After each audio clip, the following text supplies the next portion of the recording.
I will try to share my experiences with you, and I am very hopeful that my experiences as well as the experiences of my batchmates and my experiences as a faculty will definitely assist you in your forthcoming endeavor. All of you are comfortable with English? Should I या हिंदी करें, mix करें, whatever you say, mix करें. Okay, देखिए ये जो scheme है बनाई गई 3 चरणों की, 3 स्टेज. पहला चरण तो आपको पता ही है, that is not selection, that is a rejection procedure. नहीं, रिजेक्ट करना होता है, बल्क में से कुछ लोगों को सिलेक्ट करके मेंस के लिए ट्राई करना होता है. अब आपके पास जैसे ही आप मेंस पास करके भी जैसे आप बैठे हैं, तो आपके दिमाग में 2 तरह की हलचलें चल रही होंगी. एक तो खुशी होगी मेंस क्वालिफाई करने की, और एक ये हलचल होगी कि आगे क्या. सबके साथ होता है, हर विद्यार्थी के साथ होता है. तो इस चैलेंज को कैसे फेस करना है, उसमें अगर मैं आपकी कुछ मदद कर पाऊंगा, इसी उद्देश्य से हम ये सेशन कर रहे हैं. आपके जहन में जो भी प्रश्न आए, you are always welcome. You can just raise your hand and ask it. On my part I will have certain points, certain suggestions which some of you might be aware of them, some of you might not have been aware of them, because maybe it is your first experience. See, the panel is, the commission has already tested your knowledge, your writing skills. Now the next step is, वो ये जानना चाहता है, आपका एक डैफ है, detailed application form, जिसमें आपने अपनी बैकग्राउंड सारी लिखी हुई है कि मैं कौन हूँ, मेरा नाम क्या है, कहाँ से पढ़ाई की है, मेरे माता पिता क्या करते हैं, मेरी पास्ट एक्सपीरियंसेस क्या है, मेरी हॉबीज़ क्या हैं. ये सारी बातें आपने डैफ में ली, जो पैनल के सामने होगा. व्यक्ति के रूप में वो आपको समक्ष, आप उसके समक्ष प्रस्तुत होंगे इंटरव्यू के लिए. अब वो आपको 2 पैरामीटर से क्वेश्चंस बनाएंगे. ये जो कागज, जो डैफ है, उससे 50% के करीब क्वेश्चन पूछे जाते हैं. इसलिए डैफ को तैयार करना सबसे अहम काम है आपका, क्योंकि उसमें उसकी अच्छी बात क्या है कि आप क्वेश्चंस एक्सपेक्ट कर सकते हैं. इसका कोई सिलेबस तो है नहीं. यूपीएससी, आप इकोनॉमिक्स के स्टूडेंट हैं, मैं आपसे साइंस टेक के क्वेश्चन पूछूंगा. आप साइंस के स्टूडेंट हैं, मैं आपसे बैंकिंग पूछ सकता हूँ.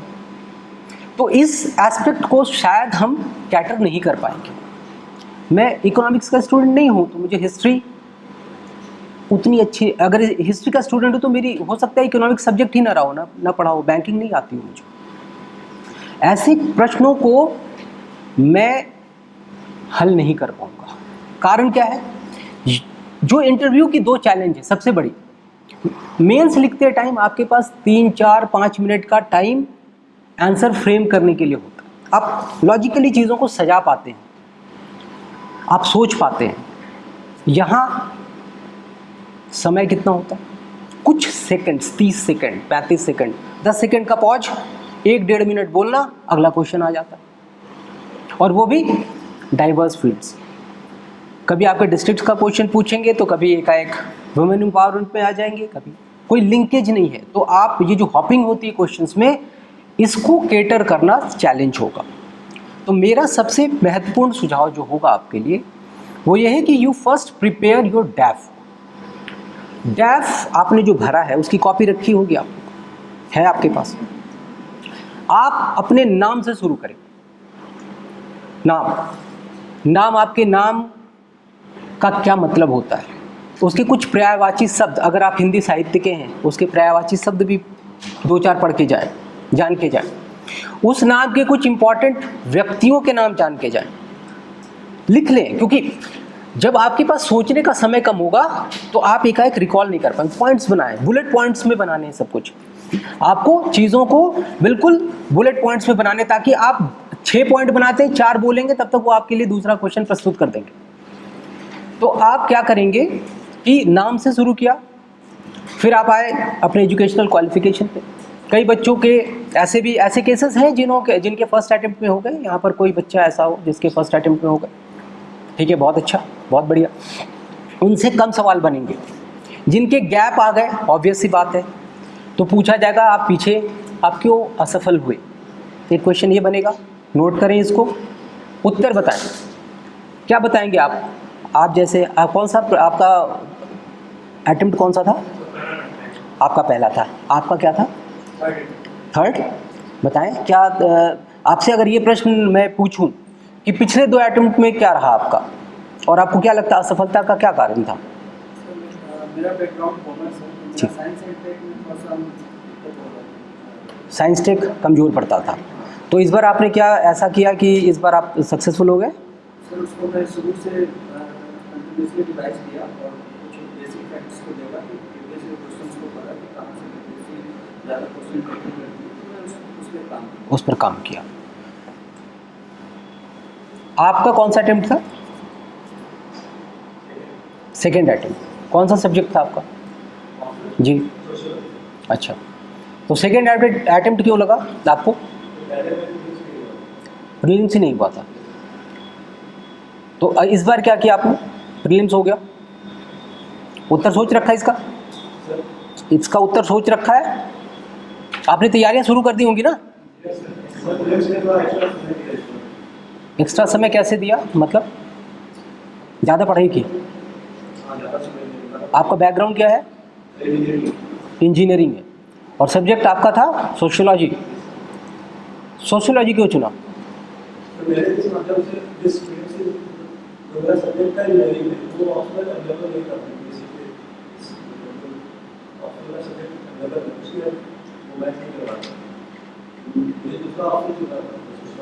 तो जैसे आपको 2 केस स्टडीज़ मिले यहाँ पर, एक ऐसा कॉमर्स का बच्चा और एक साइंस का बच्चा बीटेक किया हुआ, ठीक, इनसे क्या क्या प्रश्न अपेक्षित हैं? पहला ही वो पूछ सकते हैं कि आपने बीटेक किया, आप प्रशासनिक सेवा की ओर क्यों आना चाहते हैं? और अगर मान लीजिए आप किसी प्रतिष्ठित संस्थान से हैं, जैसे आप IIT से हैं या NIT से हैं, जिसमें भारत सरकार पैसे लगाती है आपके पढ़ाई पे, तो आपका एक प्रश्न बनता है कि क्या आपने उस अवसर को जो आपको प्रदान किया गया था मिसयूज नहीं कर रहे हैं? क्या उत्तर होगा आपका इस पर?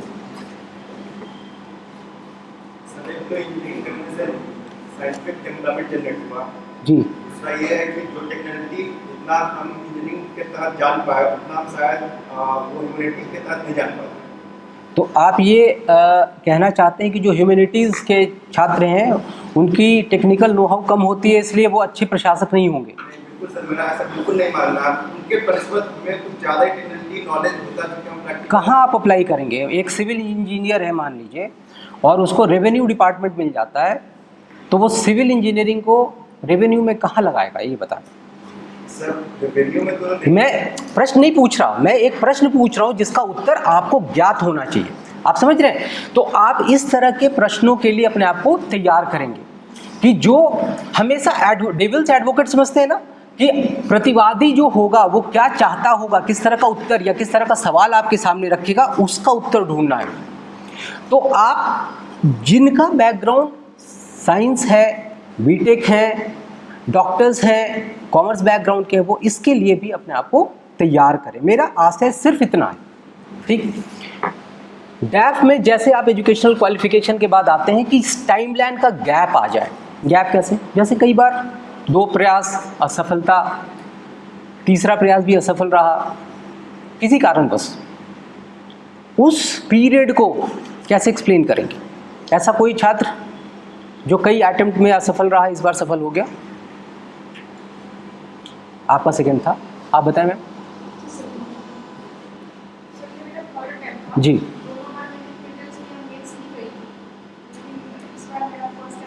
मेंस पहली बार हुआ, दोनों बार प्रीलिम्स और मेंस में आप रह जाती थी। कितने से रह जाती थी? अच्छा, ठीक। तो आप इस बीच में क्या कर रही थी? मतलब आपकी आकांक्षा सिर्फ PCS करने की है, BPSC करने की?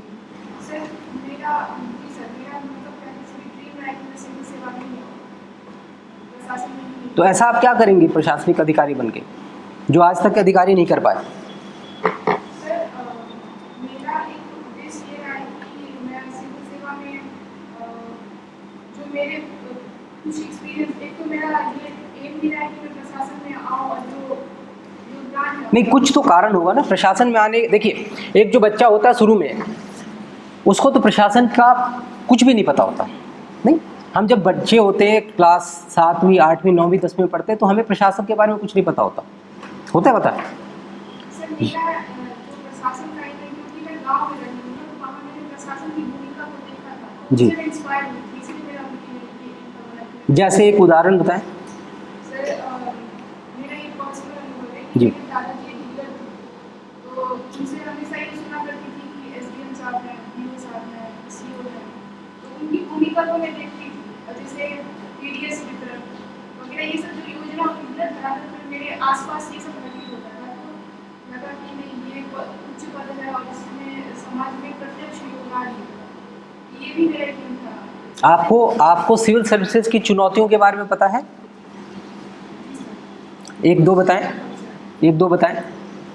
जैसे आप लोग प्लीज नोट करें, ये सारे क्वेश्चंस हैं, नोट करें, इन सब का उत्तर आप बनाएंगे और मैं जो कुछ बोलूँगा वो आपको मदद करेगा उसमें। ये जो क्वेश्चंस हैं डेविल्स क्वेश्चंस हैं, जो आपसे पूछे जाएंगे एज ए प्रतिवाद।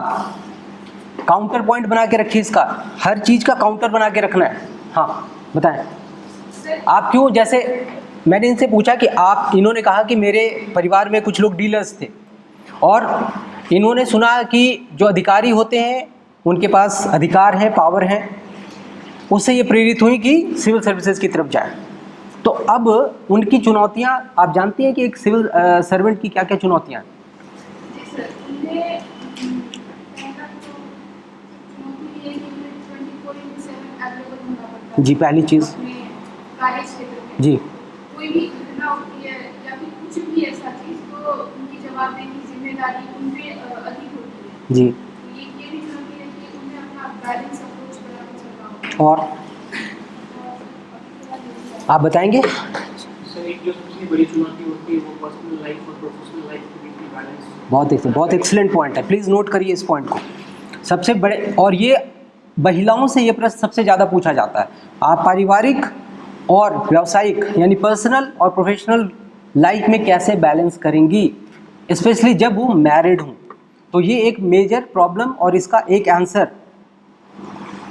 कोई मैरिड लेडी है? Anyone who is married?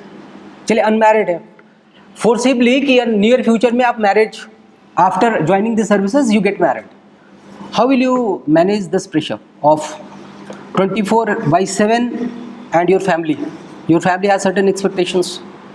Yes sir, पहले तो मतलब मैरिज के बिफोर मैं ये चीज़ों को इंश्योर करूँगी कि जो सामने वाले हैं वो इस चीज़ को समझें। मैं अपना देखिए, पहली चीज़ मैं यहाँ पे आपको टोकूंगा एक बार। शादी के बारे में जब भी प्रश्न पूछा जाए तो इन्होंने एक शब्द का इस्तेमाल किया, मैं इंश्योर करूँगी। क्या शादी सिर्फ आपके निर्णय पर आधारित है? नहीं, तो आप इंश्योर कैसे करेंगे? ठीक, पहली चीज़। तो ऐसे स्वीपिंग बातें, ऐसे स्वीपिंग वर्ड से बचना चाहिए। मैं कोशिश करूंगी, इंश्योर नहीं कर सकते आप, क्योंकि सामाजिक दबाव, आर्थिक परिस्थितियां, सामाजिक परिस्थितियां, अगला पक्ष क्या चाहता है, इन सब के दबाव के बीच आपको एक डिसीजन मेकिंग करनी पड़ेगी। तो स्वीपिंग स्टेटमेंट से हमेशा बचें, इंश्योर नहीं। आगे बोलिए जी। सर की मतलब इस चीज़ को मेरे जो जॉब का नेचर है उसको समझें और जो फैमिली का टाइम है और मेरा प्रोफेशनल टाइम है, दोनों को वो मतलब डिवाइड करके उसको मैनेज करने की कोशिश करूँगी। कैसे? वही तो करेंगे, वो तो आइडियल सिचुएशन करेंगी कैसे? आप ऐसे क्या कदम उठाएंगे, यही प्रश्न है। स्पेशली महिलाओं के लिए ये प्रश्न बहुत अहम है कि आप शादी के बाद, क्योंकि हमारे समाज जो है, हमारा जो भारतीय समाज है, वो अभी भी उस रूढ़िवाद से ऊपर नहीं उठा कि महिलाओं का काम घर गृहस्थी देखना है। तो वो उस एस्पेक्ट से कैसे आप अपने आप को दूर कर पाएंगे, कैसे बैलेंस बनाएंगे? हाँ सर, आप बताएं।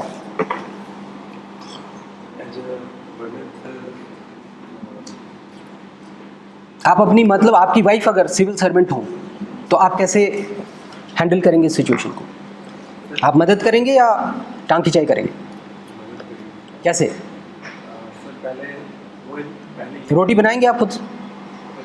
अच्छा, हाँ बताएं बताएं। सर कि मतलब एक कॉमन पॉइंट देखेंगे जहाँ पर हम दोनों का इंटरेस्ट मैच करते हैं और उसको और देखेंगे कहाँ पर डिफरेंसेस आ सकती है। मज़ा नहीं आया, सोचिए और। यस मैम, आप बताएं। Post marriage how will you manage? और ये प्रश्न जिससे पूछ रहा हूँ उसके लिए नहीं है sir, please this is a pondering question. आपको अपने आप को लिखिए और उसके 2-4 हमेशा बुलेट पॉइंट्स में लिखिए। आप इसका वो पूरा विस्तार पूर्वक ना लिखिए, 3-4 बातें लिखिए, उतना ही समय होगा आपके पास। हाँ सभी सोचिए प्लीज़, मैं सबके पास आऊँगा, छोड़ूंगा किसी को नहीं, बख्शूंगा नहीं, जिसको बोलते हैं ना बख्शूंगा नहीं किसी को। ऑफिशियल वर्क के केस में तो मुझे खुद ही हैंडल करना होगा जी, और जब फैमिली की बात आएगी तो कहीं ना कहीं एक परिस्थिति देता हूँ। अब देखिए, मैं एक आपको एक ये सिचुएशनल क्वेश्चन दिया, ये सिचुएशनल क्वेश्चन कहते हैं कि आपको एक ऐसी स्थिति में डाल दूं, आपका एक सबॉर्डिनेट है, वो बेचारे छुट्टी मांग रहा है, ठीक, उसके यहाँ उसकी बिटिया की शादी है, बड़ी ओकेजन है उसके लिए, उसके जीवन का बहुत बड़ा, वो आपका एक बहुत ही विश्वस्त और बहुत काम करने वाला कर्मचारी है, और अभी सीएम साहब की मान लीजिए विजिट होने वाली है आपके यहाँ, और उसके बगैर शायद आपको तकलीफ होने वाली, तो उसने छुट्टी की अर्जी दी, आप उसकी छुट्टी ग्रांट करेंगे नहीं करेंगे? एक सिचुएशनल क्वेश्चन करेंगे तो नौकरी खतरे में डालेंगे अपनी, कोई काम फंस गया, ऐसे नहीं, कौन बताएगा? आपसे ही पूछ रहा हूँ। हाँ अभी नाम नहीं पता इसलिए सॉरी। हाँ आप बताएं जी, हाँ बताएं, आप बताएं, कोई दिक्कत नहीं, फिर उनसे पूछ लूँ। हाँ बैठ के बताएं जी।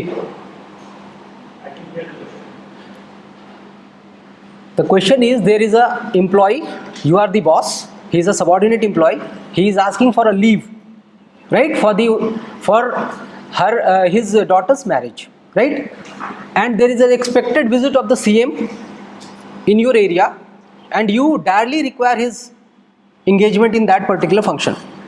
So how will you cope up with this situation? Will you grant him leave? You will not grant him leave? If you grant, what will be the backup plan? Tell me. So as an individual, You are. as an individual, everybody has their social as well as their responsibility towards their job. So in this particular case, the person is required to be present at his daughter marriage. So in that case, I will try to find some backup for that particular job, because that particular occasion is very rare and it. How many of you will deny his leave? Please raise your hand. How many of you will deny his leave? You will deny? Anyone else? Ma'am, what will you do? आप लोग आगे बैठ जाए ना, क्यों इतने दूर बैठने की क्या जरूरत है? You are not backbenchers. All of you are, I mean, you all are successful candidates. आप आगे बैठिए आराम से, थोड़ा इधर खिसक के बैठिए। कोविड खत्म हो गया है, you all can be visible to me. It will be better. ना? इसको इसीलिए बोल सकते हैं कि जैसे उसकी बेटी की शादी है जी। ये उसके जीवन का एक बहुत महत्वपूर्ण दिन है जी। उसका उपस्थित होना वहाँ पर उसका बहुत जरूरी है जी यहाँ सीएम आ रहे हैं जी। तो यहाँ पे काम का रिस्पॉन्सिबिलिटी उसके जगह पर कोई दूसरा विश्वसनीय आदमी है तो नहीं है ना आपके पास, नहीं है, ये तो समस्या है, नहीं है। तो काम का सर यहाँ हाँ बताएं। सर वो एक्चुअली फर्स्ट ट्राई करेंगे कि कोई ऑप्शन हमारे पास हो, कोई विश्वसनीय व्यक्ति हमारा दूसरा हो, तो उनको उनके नहीं है। अगर वो नहीं है तो हमारे सबॉर्डिनेट है, उनके काम हमको अच्छी तरह से पता है, और उनके जाने से क्या होगा, हमें काम का लोड बढ़ जाएगा। इसके अलावा और कुछ नहीं सकता, क्योंकि आपका क्या कारण होगा उनकी छुट्टी ग्रांट नहीं करने का? ज़्यादातर आपके जो यहाँ पे जो साथी हैं वो सारी छुट्टी देने को तैयार हैं, बहुत लार्ज हार्टेड हैं। Why you are so not kind hearted? Tell me. Sir जैसे सीएम आ रहे हैं जी, तो वो यूजुअली किसी योजना किसी चीज़ को या तो मॉनिटर या कुछ ऐसा वो करने के लिए आ रहे हैं जी। उस टाइम पे अगर वो मेरे सबॉर्डिनेट हैं, वो किसी स्कीम किसी चीज़ में वो इन्वॉल्व हैं तो जी, और उनके ना रहने से कभी कभी कोई कुछ पूछा जाता है, फिर जवाबदेही हो जाती है तो वहाँ पर नहीं रहते हैं, तो एक टाइप का हमारे एरिया डिस्ट्रिक्ट इंस्टीट्यूशन पे बहुत बड़ी पूरी रिस्पॉन्सिबिलिटी हो जाएगी कि मतलब एक बड़े हुए इसका एक काउंटर पॉइंट आपसे पूछता हूँ, क्या आप उसके सुपीरियर अधिकारी हैं? आपको आपके मातहत काम करने वाले लोगों की फाइलें आपके थ्रू जाती होंगी, आपको उस बारे में कुछ ज्ञात नहीं? यानी कि पूरा डिपार्टमेंट एक आदमी पर बेस्ड है? नहीं सर, नहीं। अगर वो टीम मैं समझ गया। तो मैं यहाँ पर एक सजेशन देना चाहूँगा, इस तरह के जब प्रश्न आएंगे तो आप सॉफ्ट स्किल्स टेस्ट कर रहे हैं आपकी, ठीक, कि आप अपने सबॉर्डिनेट्स को कैसे हैंडल करते हैं, कैसे टैकल करते हैं। बिटिया की शादी वन टाइम होगी, उसकी सीएम साहब की विजिट मल्टीपल टाइम्स हो सकती है, कई बार हो सकती है, क्योंकि एक ऐसी परिस्थिति जनित हुई है जिसमें कि उसकी लाइफ का एक बहुत महत्वपूर्ण मुद्दा है बिटिया की शादी। अगर कोई दूसरा मुद्दा होता तो शायद हम उसकी लीव को छोटा करने, कम करने, टालने, जैसे घूमने जा रहा हूँ टालने की कहेंगे कि आप सीएम की विजिट के बाद ले लें, छुट्टी दे देंगे आपको। क्योंकि ऐसा मुद्दा है, सॉफ्ट स्किल टेस्ट करने के लिए क्वेश्चन पूछा गया है, आप इसमें नकारेंगे नहीं उसकी छुट्टी। आप कोशिश ये करेंगे कि आप एक पैरेलल किसी बंदे को, हो सकता है वो उतना काम, उसको उस सब्जेक्ट का उतना पता ना हो, साथ में आप खुद इन्वॉल्व होंगे, क्योंकि आपकी भी जिम्मेवारी है सीएम की विजिट को सक्सेसफुल कराना, सिर्फ उस बंदे की जिम्मेवारी नहीं है। तो इसलिए मैं बीइंग द लीडर, आप सुपीरियर हैं तो आप लीडर भी हैं, आपको लीडर के रोल और सॉफ्ट स्किल टेस्ट करने के लिए क्वेश्चन पूछा गया था, उसमें आपको सफल होकर दिखाना है, ना कि असफल होकर। आप कुछ कह रहे हैं सर? ये लंबा आंसर अच्छा होगा या सर? इतना टाइम ही नहीं मिलेगा, वो आप जैसे पूछेंगे एक आध बातें पूछ के आपका चरित्र चित्रण आ जाएगा उनके सामने। कैसे समझ पाएंगे कि वो आपको समझने की जरूरत नहीं है, वो खुद समझ रहे हैं, आपको क्यों समझाएंगे वो? हमारे आंसर से बोल हो जाए, हमें चुप हो जाना चाहिए, ऐसा कुछ? सर ऐसे डायरेक्ट बोल देंगे सर, ग्रांट कर देंगे तो वो पूछेंगे क्रॉस क्वेश्चन, क्योंकि इस पे दो मत हो सकते हैं ना, देखिए उनका मत और मेरा मत अलग अलग है, तो इस पर पूछेंगे आपसे। तो जिसमें दो आंसर होंगे, ज़्यादातर सब्जेक्टिव क्वेश्चंस होंगे, और उसमें आप दोनों पक्षों का उत्तर देने के लिए तैयार रहें। जैसे अभी यूसीसी का मामला बहुत चर्चा में है, या वन नेशन वन इलेक्शन का मुद्दा। अब इस पे अलग अलग पार्टियां, अलग अलग लोग अलग अलग मत रखते हैं। तो आपसे जब इस तरह के प्रश्न पूछे जाएं जिसमें सब्जेक्टिविटी इन्वॉल्व हो, तो आप दो तीन मुद्दे उस पक्ष के, दो तीन मुद्दे इस पक्ष के, आप बैलेंस करके कि भाई अगर ऐसा करते हैं तो ये होगा, लेकिन अगर आपको पैनल फोर्स कर दे कि नहीं आप इनमें से कोई एक चुनिए, तो आप एक चुनेंगे और उसके पीछे का तर्क देंगे। वो सहमत होते हैं, असहमत होते हैं, इस पर आपका कोई जोर नहीं है, और ना आपको उसकी चिंता करनी चाहिए। वो इसके लिए नहीं बैठे कि क्योंकि आपके उस मत से उनके सेहत पे कोई फर्क नहीं पड़ रहा। So what is important is what you say should be backed up by logical reasoning, that is more important than what you say. Sir जैसे ये सवाल था, इसका उत्तर कैसे दे सकते हैं कि मतलब जस्टिफाई करते हुए कि मैं छुट्टी ग्रांट करूँगा, और उसमें मैं ये तर्क ये दे सकता हूँ कि जैसे इमोशनल इंटेलिजेंस एक पब्लिक सर्वेंट की वैल्यू है। बिल्कुल सही। जो कि मैंने एथिक्स जान के यहाँ पर नहीं, क्योंकि कुछ बच्चे तो सिविल के होंगे, कुछ बीपीएससी में एथिक्स नहीं पढ़ना होता, ठीक है, तो इसीलिए मैंने वो टर्म आपको इंट्रोड्यूस नहीं किया। बहुत अच्छा, अगर आप ये डाल पाएंगे तो बहुत ही अच्छा हो। इमोशनल इंटेलिजेंस, सॉफ्ट स्किल्स, ये सारे वर्ड अगर आप डालेंगे तो आपका उत्तर और बेहतर हो जाएगा। बहुत अच्छा। और बोलिए, आप कुछ कह रहे थे आगे? एक सेकंड आता हूँ जी। जैसे वो मेरे सबऑर्डिनेट है, काफ़ी इंपॉर्टेंट सबऑर्डिनेट जी, जिनकी सर्विस मुझे आगे भी चाहिए। एक तो हमें सबऑर्डिनेट सीनियर नहीं बोलना चाहिए, सहयोगी बोलना चाहिए, ठीक है, वो हमें सहयोग प्रदान करते हैं। कई ऑफिसर्स इस बात को लेकर के बहुत आपत्ति जताते हैं कि आप किसी को सबऑर्डिनेट समझते हैं। वो सहयोगी है आपको मदद कर रहा है, आपकी 10 फाइलों में से 3 फाइलें वो आप तक पहुंचाता है, तो वो आपका सहयोगी है। सहयोगी शब्द अच्छा रहेगा जी। जैसे लोग मेरे बहुत सहयोगी जी, तो उनकी जरूरत मुझे आगे भी पड़ेगी, और उनकी लाइफ में once in a life time opportunity जैसा आपने कहा वो हो रहा है, तो इसमें मैं ये कर सकता हूँ कि मैं उनको 2 दिन पहले, शादी से पहले बुला करके सारी डिटेल डिस्कस करके, मे बी ओवरनाइट करके, ताकि उनकी ज़रूरत नहीं हो, और इनकेस अगर बैकअप प्लान बनाना चाहते हैं। इसका एक मतलब इतनी बातें बोलने का तो शायद मौका ना मिले, तो मैं एज एन एडमिनिस्ट्रेटर ये चाहूँगा कि मैं उसका कुछ बैकअप बना लूँ, कुछ खुद जान लूँ, महत्वपूर्ण तथ्य अपने पास भी रख लूँ, और कुछ एक पैरेलल किसी बंदे को भी प्रस्तुत करूँ जो उस बैकअप प्लान तैयार करूँगा। This is the bottom line. तीसरी चीज़, तो हमने एक अभी तक जो चर्चा हुई उससे क्या point, what are the take away points? पहला, पैनल डैप से जो क्वेश्चन पूछना शुरू करेगा तो नाम पहली बात हो गई, एजुकेशनल क्वालिफिकेशन दूसरी बात होगी।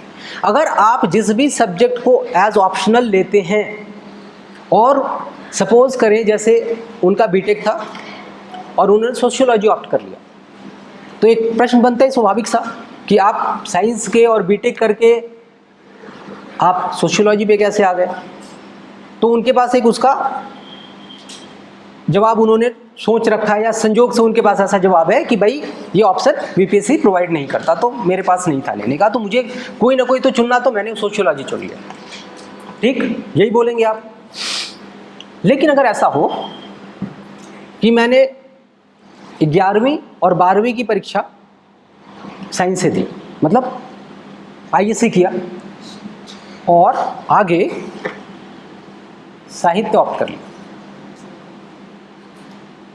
इसका प्रश्न का उत्तर, कोई साहित्य का विद्यार्थी यहाँ पर क्या उत्तर होगा? सॉरी, एक सेकंड, आप कुछ कहना चाहते हैं? Sorry sir, I was saying that कि in the questions of leaves जी, हम एक पॉइंट ऐड कर सकते हैं कि for every person there is a link official और लिंक ऑफिशियल अवेलेबल। नहीं, there is always a scarcity of manpower in government. This is one of the defects of our system, except for those services which are of emergency nature, जैसे railway, जैसे hospitals जो 24 hours की duty लेते हैं, वहीं पर थोड़ा सा कुशन होता है, बाकी कहीं कुशन नहीं होता। तो आपके पास हमेशा डर्थ ऑफ एम्प्लॉयज़ रहती है, ना कि एक्सेस ऑफ एम्प्लॉयज़। तो और आप एक चीज़ और जानिए, अगर मतलब आप दूसरा पक्ष ही बोलना चाहते हैं कि मैं तो नहीं दूंगा, मेरे लिए my job is more important and being a civil servant I prefer this, then एक सेंटेंस आपको बता देता हूँ। आप ये कह सकते हैं right, leave is not a right. This is the first statement written in the rule books कि leave is not a matter of right, it cannot be claimed, it can be granted, it cannot be claimed. लेकिन आपको जिनके साथ काम करना है उनकी परिस्थितियों को समझना होगा, अदरवाइज आप उनकी प्रोडक्टिविटी रिड्यूस कर देंगे, डिमोटिवेट हो जाएगा बंदा। और आपने देखा है कई बार पुलिस फौज में छुट्टियों की वजह से कत्ल तक हो जाते हैं, राइट? तो हमें उस चीज़ को ध्यान में रखते हुए कि वो डीमोटिवेट ना हो जाए, क्योंकि वो हमारे लिए एक एसेट है, तो मैं उसको एज एसेट ही रखना चाहता हूँ, उसको डीमोटिवेट नहीं करना चाहता, तो मैं ज़रूर ग्रांट करूँगा छुट्टी बैकअप प्लान के साथ। ठीक है, हाँ जी, आप कुछ कह रहे थे? हाँ, साहित्य, हाँ, आपका नाम क्या हुआ जी? कर्ण, अच्छा, हाँ मैं समझ गया, करण मतलब वही ना, करण, अच्छा, र बीच में लगाते हैं, वो उर्फ वाला नहीं लगा, अच्छा ठीक है, बताएं। अच्छा, आप में से कितने लोग ने ये डिसाइड कर लिया कि क्या पहनेंगे? मॉक टेस्ट एक बार उस कपड़े में जरूर दे देंगे, मॉक इंटरव्यू देने जाएंगे एक बार उस कपड़े में, दूसरों की नज़र से, यानी मॉक टेस्ट के पैनल से जरूर इसको वेटिंग करा लें कि आपने ठीक कपड़ा पहना है कि नहीं।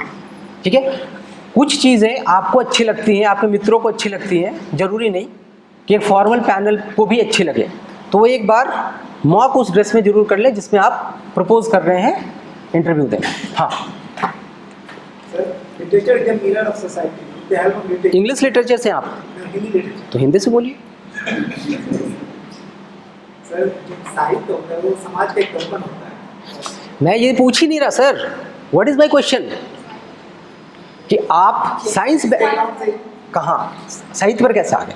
वही मैं बता रहा था कि साहित्य दर्पण होता है समाज का। अच्छा हाँ, आगे बोलिए। जिससे क्या साहित्य से हम समाज को कुछ भी जान सकते हैं, और सर पार्टिकुलर मेरा इंटरेस्ट साहित्य था, कहानी हो गई। ये यो किताबी टाइप हो गया, थोड़ा और अच्छा कीजिए, कोई सपोर्ट करे भाई इसको, इनके उत्तर को, कि साहित्य दर्पण है वो सब। आप देखिए ये सब आपको पता ही है, मुझे बताने की जरूरत है, सब किताबों में लिखा हुआ साहित्य समाज का दर्पण है। अब जैसे ही बोलेंगे बोले ये सब किताबी बातें मत करिए। हाँ जी, क्यों तंग करेंगे आपको? देखिए, आप हर बोर्ड कोऑपरेटिव नहीं होता, आप इसके लिए, और वो तंग नहीं करते, वो आपकी नर्व स्टिक करते। मैं अपना एक एग्जाम्पल बताता हूँ। मैं उत्तराखंड की पीसेस में बैठा था, मेरी चेयरमैन लेडी थी, ठीक। उस समय बिहार और झारखंड का सेपरेशन ही हुआ था, फर्स्ट पीसीएस की बात कर रहा हूँ, फर्स्ट उत्तराखंड की का जो पीसीएस था उसमें प्रश्न था, सारे बिहारी रिक्शा क्यों चलाते हैं? सारे बिहारी रिक्शा क्यों चलाते हैं? मतलब दिल्ली में उनका ये आशय था, मैं तो दिल्ली से गया था, तो सारे बिहारी रिक्शा क्यों चलाते हैं? दिल्ली में इस तरह का ही कुछ प्रश्न था कि दिल्ली में ज़्यादातर रिक्शा चालक बिहारी क्यों हैं, इस तरह का कुछ आप इसको ऐसे फ्रेम कर लीजिए। कौन कौन लोग बिहार से हैं? ये भगवान, अरे नहीं ऐसा थोड़ी है, कुछ बाहर के भी हो सकते हैं। तो भाई ये प्रश्न आपके लिए है, बताएं एक एक करके। हाँ बताएं मैम, उसका उत्तर क्या होना चाहिए, फिर मैं अपना उत्तर बताऊंगा। Sir as per my understanding ये एक पॉइंट ऑफ व्यू है कुछ खास लोगों का, तो उन्हें लगता है कि सारे बिहारी रिक्शा चलाते हैं, क्योंकि नहीं आप बोलते जाइए। This is not universal, this is not true, क्योंकि अगर आप बिहार के लोगों को देखें तो दिल्ली में वो ब्यूरोक्रेसी को भी सर्व कर रहे हैं और डिफरेंट सेक्टर्स में भी अपना कॉन्ट्रीब्यूशन दे रहे हैं, लेकिन अगर कुछ खास लोगों के नजरिए से देखें तो वो इस कारण से होता है क्योंकि वो शायद उनकी अप्रोच नहीं है कि वो उस ब्यूरोक्रेट तक पहुंच सके, तो इसलिए उन्हें लगता है कि वो सिर्फ। बहुत अच्छा, बहुत ही अच्छा, I really appreciate your answer. Yes ma'am. उनके आंसर में एक चीज ऐड जी, कि जो लोग रिक्शा चला रहे हैं वो जो बिहार में जिनके पास लैंड नहीं है, वो एग्रीकल्चर में इन्वॉल्व नहीं है, वो लाइक लेबर है, तो वो यहाँ पे उनके पास ये बढ़िया, गुड पॉइंट, नोट करिए, these are the points. Yes ma'am, anything you would like to say, बताइए। ऐसा मतलब देखा जाता है कि बिहार इन टर्म्स ऑफ बहुत सारे सेक्टर्स में लोअर है इंडेक्सेस में, हाँ हाँ नहीं, वो तो उन्होंने तो एक फैक्ट बताया कि भाई wherever you see the rickshaw pullers and the auto drivers what they meant, their crux was basically what she wanted to know was why there is exodus समझते हैं ना, पलायन, exodus of manpower especially the lower strata from Bihar to that area or any other part, say Mumbai, Delhi, whatever. Why that phenomena is there? That is what the question. Yes sir. Sir जो different sector है income के source में जी, बिहार में जैसे industries वगैरह जो, मेरा सुनिए, आप जितना टाइम लगाएंगे पृष्ठभूमि बनाने में उतना टाइम ही नहीं देंगे आपको। आप समझिए, आपसे 20 क्वेश्चन है, 20 मिनट का इंटरव्यू चलना, 20 से 25 मिनट का, राइट। 3 मेंबर्स और 1 चेयरमैन, कितना पड़ता है? 4 लोग 5-5 मिनट, 5 मिनट में कितने प्रश्न पूछेंगे? 4-5 इतने ही पूछे। तो आप ये समझिए कि कितना प्रश्न बन पाएगा और कितना उत्तर के लिए आपको समय मिलेगा। इस हिसाब से मैं इसीलिए पॉइंटर्स बनाने की बात कर रहा हूँ। आप बैकग्राउंड में ही गंवा लेंगे समय, आपका मूल्यांकन सही नहीं हो पाएगा। आप समझिए, आपसे जितने प्रश्न पूछे जाएंगे, हो सकता है एक गलत हो जाए, दूसरा सही हो जाए और उसको कंपनसेट कर दे। एक अच्छा इंटरेक्शन ज़्यादा जरूरी है। आपसे कम क्वेश्चन पूछे जाए तो ये मत समझिए कि बहुत अच्छा हो गया इंटरव्यू, कुछ पूछा ही नहीं, हो सकता है कुछ असेसमेंट ही नहीं कर पाए, राइट। तो आप पॉइंटर्स बनाएं, लंबे लंबे बैकग्राउंड के, जैसे इन्होंने बोला 3 बातें बोली कि उनके का नज़रिया है। आप इसको दूसरे तरीके से देखिए, ब्यूरोक्रेसी देखिए, जुडिशियरी देखिए, आप दिल्ली के उस समय और कोई, हाँ आप कुछ बताना चाहते? आप लोगों के पास कोई आंसर नहीं है? अरे परसों एग्जाम है 10 अक्टूबर से, अरे परसों ही है मेरे लिए तो, हाँ जी। जो पॉइंट्स ऐड हो रहे हैं प्लीज ऑल ऑफ यू लिखिए उसको। मेरा दिस इज नॉट, हाँ सर इसमें मेरा भी वही पॉइंट है। एक पॉइंट तो वही था कि सारे क्षेत्र में है, जो अनुपातिक रेशियो में अगर देखा जाए तो सभी क्षेत्र में है, और जो अगर जैसा नजरिया है उसमें सर जो अनस्किल्ड लेबर होते हैं वही इन सब। ठीक, बढ़िया, एक ये भी पॉइंट है। हाँ जी। crux of question is why Bihar is backward, and number 1 administrative policy like flight equalization policy of 1953. Next one is political reason like caste politics in Bihar. Another is environmental factor, that is flood and drought. And these all combines to make the Bihar a backward state. Hence, why are you yourself acknowledging that Bihar is a, you see, मेरा perspective समझिए। मैं अगर ये बिहार की interview हो रही है, आपके लिए दिक्कत नहीं है कि इसको एक्नॉलेज करना कि बिहार बैकवर्ड है, ठीक। जब आप यूपीएससी में बैठे होंगे या उत्तराखंड में बैठे होंगे, why should you acknowledge yourself कि मेरा स्टेट बैकवर्ड है। Why should you from your own mouth से दिस? वी शुड, ठीक है पता है इंडाइसेस खराब हैं, वो तो सबको दिख ही रहा ना, मैं अपनी तरफ से उनको क्यों काउंटर पॉइंट दूंगा, राइट? आप जो कह रहे हैं उसमें उसका निचोड़ बताइए बस। बैकग्राउंड मैंने आप लोगों को बार बार डिजिस्ट कर रहा हूँ कि आप लंबा न करें चीज़ों को, पॉइंट वाइज बताएं। हाँ बताएं। सर पहले तो ये बोल सकते हैं कि सारे नहीं, अधिकतर बिहारी रिक्शा चालक होते हैं, इसकी कुछ कारण है कि शिक्षा की कमी। आप क्यों उनकी बात को सपोर्ट कर रहे हैं? नहीं होते, नहीं होते, सारे बिहारी रिक्शा चालक होते हैं। What are you saying? हमें इसी चीज को प्रेजेंट करना, काउंटर करना है। वो चाहती यही थी कि मैं उसको काउंटर करूं, लेकिन with cogent reasons, that was the idea. वो थोड़ी मुझे एम्बैरस करने के लिए नहीं पूछा जाता ऐसा क्वेश्चन, ये आपको ऐसी जगह पे हिट करना होता है जो आप काउंटर कैसे करेंगे। हाँ बताएं प्लीज जी। Right right are small marginal farmers are there, yeah. एक पॉइंट सब मिस कर रहे हैं, अब मैं सुनना चाहता हूँ। Yes ma'am, yes tell me. हाँ एक सेकंड आता हूँ। Yes, I want everyone to get a chance at least to speak out, that will be better. हाँ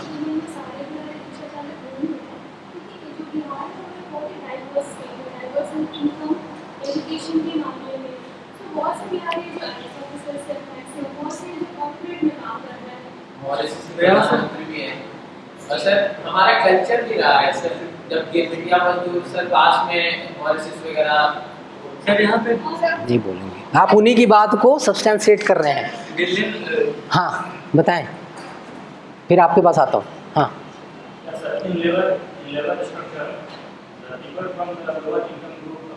नो नॉट दिस, मैं एक लाइन सुनना चाहता हूँ जो आप बोल नहीं रहा, कोई भी नहीं बोला, आप बोले। No no no no no no no no, ये सब नहीं, आपको कुछ बोलना है। मैं अभी आपको मेरा भी उत्तर सुनाऊंगा अभी थोड़ी देर में, मैंने भी तो दिया होगा ना, मैंने भी दिया होगा। आता हूँ जी। जहाँ पे maximum just like beauty lies in the eyes of the person. Beholder, अच्छा, beauty lies in the eyes of beholder as he said. Sir, due to Bhojpuri films, हाँ मतलब ऐसा देखा गया कि दिल्ली में सर जो भी रिक्शा चलाता है उसको बिहारी ही बोलते हैं, irrespective of the lack of career opportunity. पीछे मैम आप बताएंगी, यू वांटेड टू से।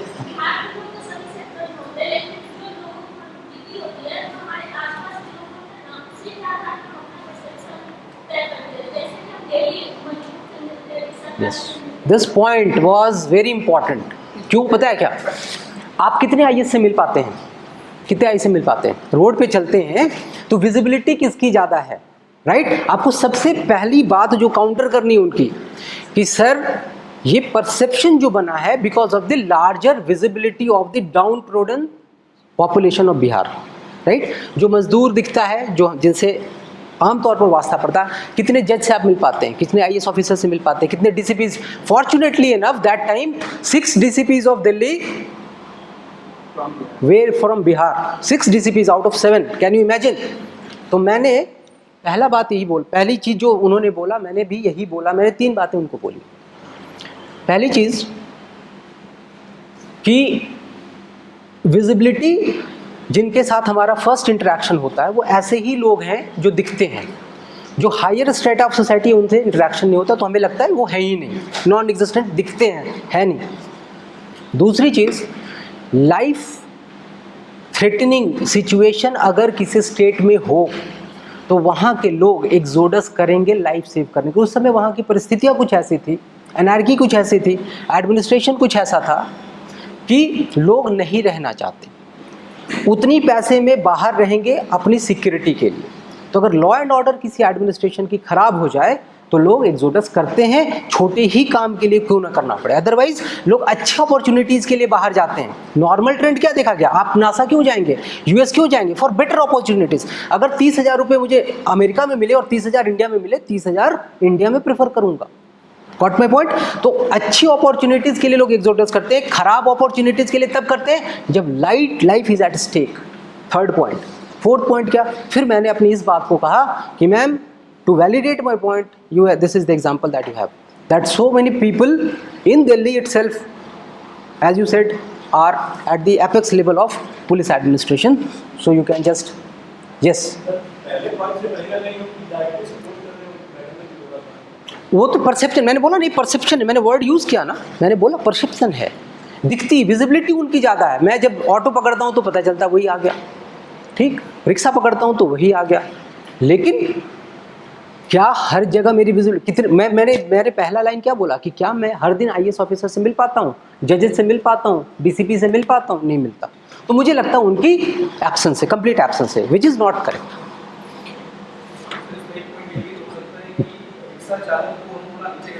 हाँ हाँ बिल्कुल बिल्कुल, work is work, work is worship, बिल्कुल बिल्कुल कर सकते हैं, आप कर सकते हैं, लेकिन आपको पता ही है जब टेंस सिचुएशन होता है और इस तरह के मतलब पॉइंटेड क्वेश्चंस आते हैं तो थोड़ी सी दर्द होती है ना, तो दर्द दिया जाएगा और दवा आपको खुद ही ढूंढना है। Got the point. ऐसे क्वेश्चन आपसे नहीं पूछेंगे, क्यों पूछेंगे आप वहीं के, लेकिन पूछ सकते हैं दूसरे तरीके से। मेरा क्या कहना था, why this I gave you this example, because आपको हमेशा ऐसे सिचुएशन में डाला जाएगा जिसमें आप एग्रावेट हो, चीज़ें आपको लगे कि बहुत बुरी हो गई, अब मैं क्या करूं, मेरे पास कुछ नहीं। हर चीज़ के पॉइंटर्स बनाएं, बार बार रिपीट कर रहा हूं, ठीक। एजुकेशनल क्वालिफिकेशन पर वो देख लिया, गैप वाला देख लिया। एजुकेशनल क्वालिफिकेशन में हॉपिंग देख ली हमने कि क्यों चेंज कर रहे हैं आप अपनी एजुकेशन के 12th तक की। अगर आपने साइंस से किया तो प्लीज़ एक बार पन्ने पलट जरूर लें, आपसे कोई डिटेल्ड एनालिसिस नहीं मांगेगा। अगर आप इकोनॉमिक्स से आए हैं, आप और किसी सब्जेक्ट के हैं, अपने ऑप्शनल के कुछ चीज़ों को जरूर पलट के जाएं।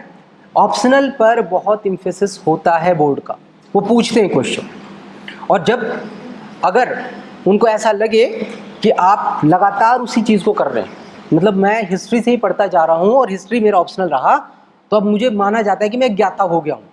ज्ञाता तो बना ही देता है यूपीएससी बीपीएससी, तो आपको उस हिसाब से उसकी लेवल ऊपर करके एक स्टेप ऊपर के क्वेश्चन पूछे जाएंगे। ऑप्शनल हो गया, ठीक। फैमिली आपसे पूछा जाएगा, जैसे किसी ने कहा मेरे पिताजी किसान हैं, आपकी फैमिली बैकग्राउंड के बारे में मैं बात कर रहा हूँ। डैफ से उठाकर अभी बातें हो रही हैं, डैफ की, डैफ में ये सारी चीज़ें लिखी होती हैं। आपने बोला मेरे पिताजी किसान हैं या मेरे पिताजी सरकारी अधिकारी या कुछ भी पूछा। जैसे एक एग्जांपल लेता हूँ, आपने लिखा कि मेरे पिताजी किसान हैं, मैं किसान अपने आप को आपसे पूछेंगे, आप जब किसान हैं और आप पढ़े लिखे हैं, जैसे मान लीजिए सपोज एक हाइपोथेटिकल सिचुएशन, उनके पिताजी किसान हैं और वो बीटेक हैं, तो एक प्रश्न स्वाभाविक सा बनता है कि आप एक पढ़े लिखे आदमी हैं, तो आपसे जब भी पूछा जाए बोले हाँ जी, मैं जब मेरे पास समय होता है ना तो मैं अपने माता पिता की मदद करता हूँ खेती में।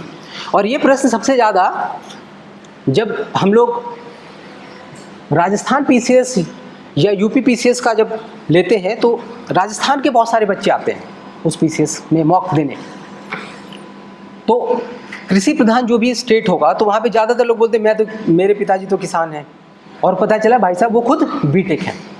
तो एक स्वाभाविक सा प्रश्न पूछा जाता है कि आपने कभी सॉयल हेल्थ कार्ड सुना है, क्या होता है, सुना है?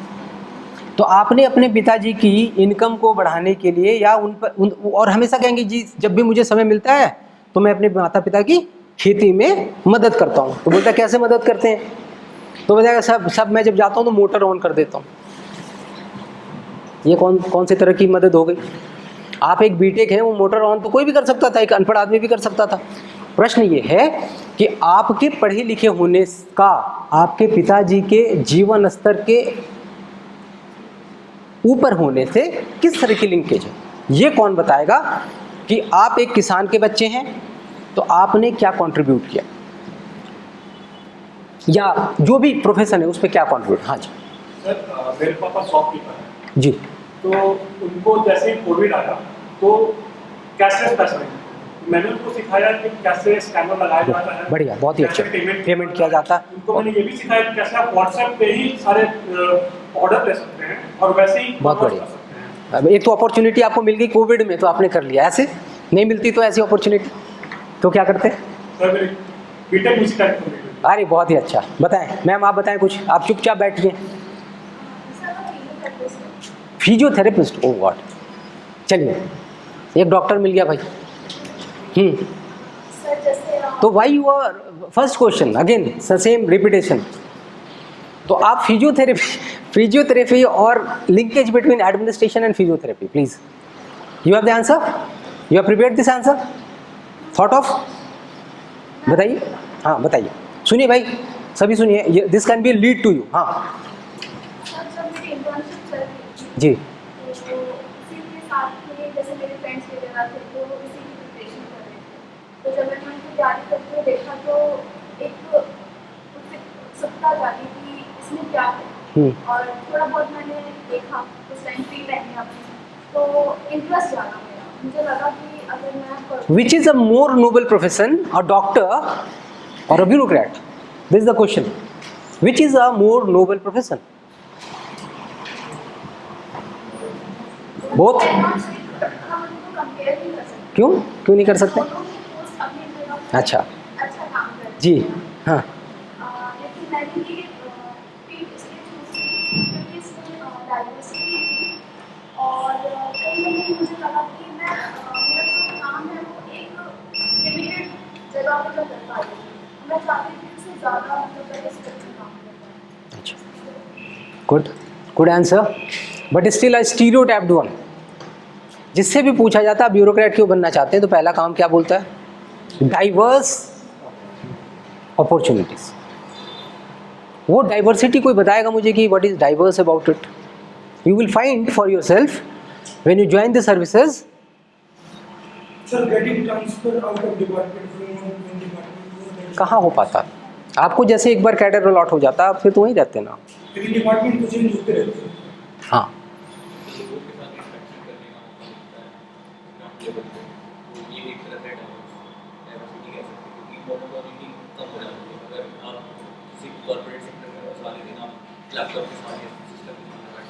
ठीक है, बढ़िया.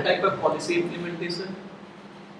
अच्छा, सर कभी हेल्थ डिपार्टमेंट में आपका ट्रांसफर हो सकता है, कभी आपको डीडीओ भी बनाया जा सकता है, डिस्ट्रिक्ट डेवलपमेंट ऑफिसर भी बनाया जा सकता है. तो उसमें जैसे सिटी प्लानिंग और कभी हेल्थ में आप अपना कैसे, या एजुकेशन में भी आपको ट्रांसफर. तो आप 3-4 मुद्दों को जैसे भी आपने जस्टिफाई किया, ये स्टीरियोटाइपिंग मत किया कीजिए कि मुझे डाइवर्स अपॉर्चुनिटीज़ मिलेंगी. तो अगर एक आध दो बातें आप इसको सब्सटेंशिएट करने के लिए बोल पाए, क्योंकि हर बच्चा यही बोलेगा, सुन के कान पक जाता है. मैं अपनी एक्सपीरियंस खुद बता रहा हूँ. जिससे पूछो sir diverse opportunities, job security, this that, वही 5 जैसे लगता है जैसे किसी किताब से पढ़ के आ गए. आप अपना कुछ डिफरेंट टोन सेटअप कीजिए. जैसे आप कोई कुछ कह रहा था, सॉरी मैंने इंटरप्ट कर दिया. हाँ मैं बोल रहा था कि जैसे ब्यूरोक्रेसी में मैं एज ए जर्नलिस्ट काम करने को मौका मिलता है. जैसे मैडम का ये स्पेशलिस्ट है फील्ड की, जी. जर्नलिस्ट स्पेशलिस्ट का भी हम बोल सकते हैं. तब तो उनको आंसर देना और मुश्किल होगा. नहीं, किसी ऑप्टेड, भाई वेल थॉट डिसीजन होता है ना कि मैं डॉक्टर बनूंगा, it is a well thought decision. ऐसा तो नहीं कि आउट ऑफ द ब्लू आप सोच लेते हैं, तो वो उनके लिए मोर ट्रबलसम हो जाएगा आंसर करना. सर ये हो सकता है कि जो भी प्लान वगैरह जो हमारे द्वारा किया गया काम उसका इम्पैक्ट सोसाइटी पे पड़ता है. हाँ बिल्कुल, ये कह सकते हैं आप. ये कह सकते हैं 3-4 बातें आप कह सकते हैं. पहला, अगर मैं डॉक्टर हूँ तो मेरी अरीना ऑफ स्फेयर क्या है, या इस इन फील्ड ऑफ इन्फ्लुएंस आप जिसको कह सकते हैं, that field of influence is limited to patients only, right? While a bureaucrat has far more bigger outreach. First thing.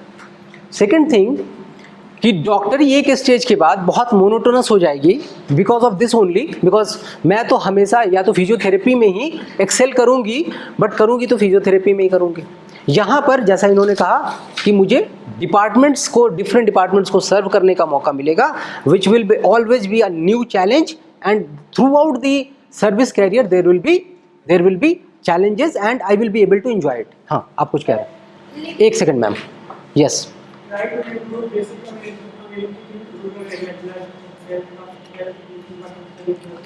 अच्छा, एक प्रश्न मैं हर मॉक में पूछता हूँ, मैं आपको पहले बता दूँ. क्या पूछता हूँ कि भाई आपका चयन, सभी पूछते हैं लेकिन मैं उसको दूसरे तरीके से पूछता हूँ, क्योंकि ये भी मुझसे किसी ने पूछा था कभी और बड़ा डिफ़िकल्ट होता है इस क्वेश्चन का आंसर देना, तो मैं आपको थोड़ा सा बता दूँ. क्या आप कहते हैं कि भाई मैं आना चाहता हूँ किस लिए? सेवा करने के लिए. देखिए एक और चीज़ बोलेंगे आप, ये जॉब नहीं है, this is not a job, right. जो कॉर्पोरेट से शिफ्ट होके आए हैं, जो बीटेक वाले हैं, जो जिनकी कॉर्पोरेट बैकग्राउंड हो सकती है, मतलब ऐसे प्रोफेशनल एक्सपीरियंसेस हैं जिससे मैं कॉर्पोरेट को सर्व कर सकते हैं, आप उसमें बोलेंगे this is a service, term service has been used. So a part of the exercise that we undertake on 24/7 basis, a part of it is definitely service, because it influences, impacts directly or indirect large population throughout the state, district, wherever you are serving, depending on the impact that it is going to create. Social status बहुत गड़बड़ है. Social status के लिए मोदी जी ने, honourable prime minister, light हटा दिया. Social status के साथ एक क्रॉस क्वेश्चन बनता है. What is that? Social status also brings in a difference between the ruled and the ruler. Administration और सिटीजन के बीच एक गैप आ जाता है, तो that has to be curtailed, otherwise वो इंटरेक्शन नहीं हो पाएगा. Got the point? तो आप ये सोशल स्टेटस ना बोलें, जॉब सिक्योरिटी भी ना बोलें. अभी उन्होंने बोला था कि चूंकि आपकी रिस्पॉन्सिबिलिटीज़ बहुत हैं तो किसी भी दिन आप सस्पेंड और टर्मिनेट हो सकते हैं. ऑल्दो डिफ़िकल्ट है, लेकिन मुश्किल नहीं है, नामुमकिन नहीं है, राइट. तो जॉब सिक्योरिटी और सोशल स्टेटस ये सब चीज़ें ना बोले, अवॉइड करें. आप पॉजिटिव एस्पेक्ट बोलें जिन पे काउंटर क्वेश्चंस कम बने. मेरा बेसिक इम्फेसिस है काउंटर क्वेश्चन अवॉइड करें.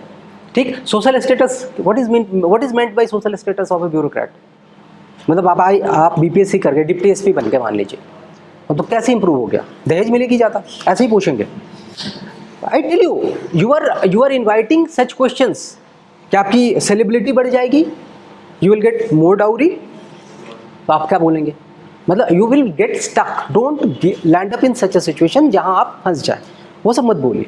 एकदम सेफ न्यूट्रल आंसर जिसमें क्वेश्चंस ना बने, इसी की तैयारी करनी है, राइट. हाँ, अभी जी. मैं आज सर जैसे मल्टीपल डिपार्टमेंट्स और डाइवर्सिटी ऑफ वर्क की हम बात करते हैं, तो that is more associated with post of sub divisional magistrate.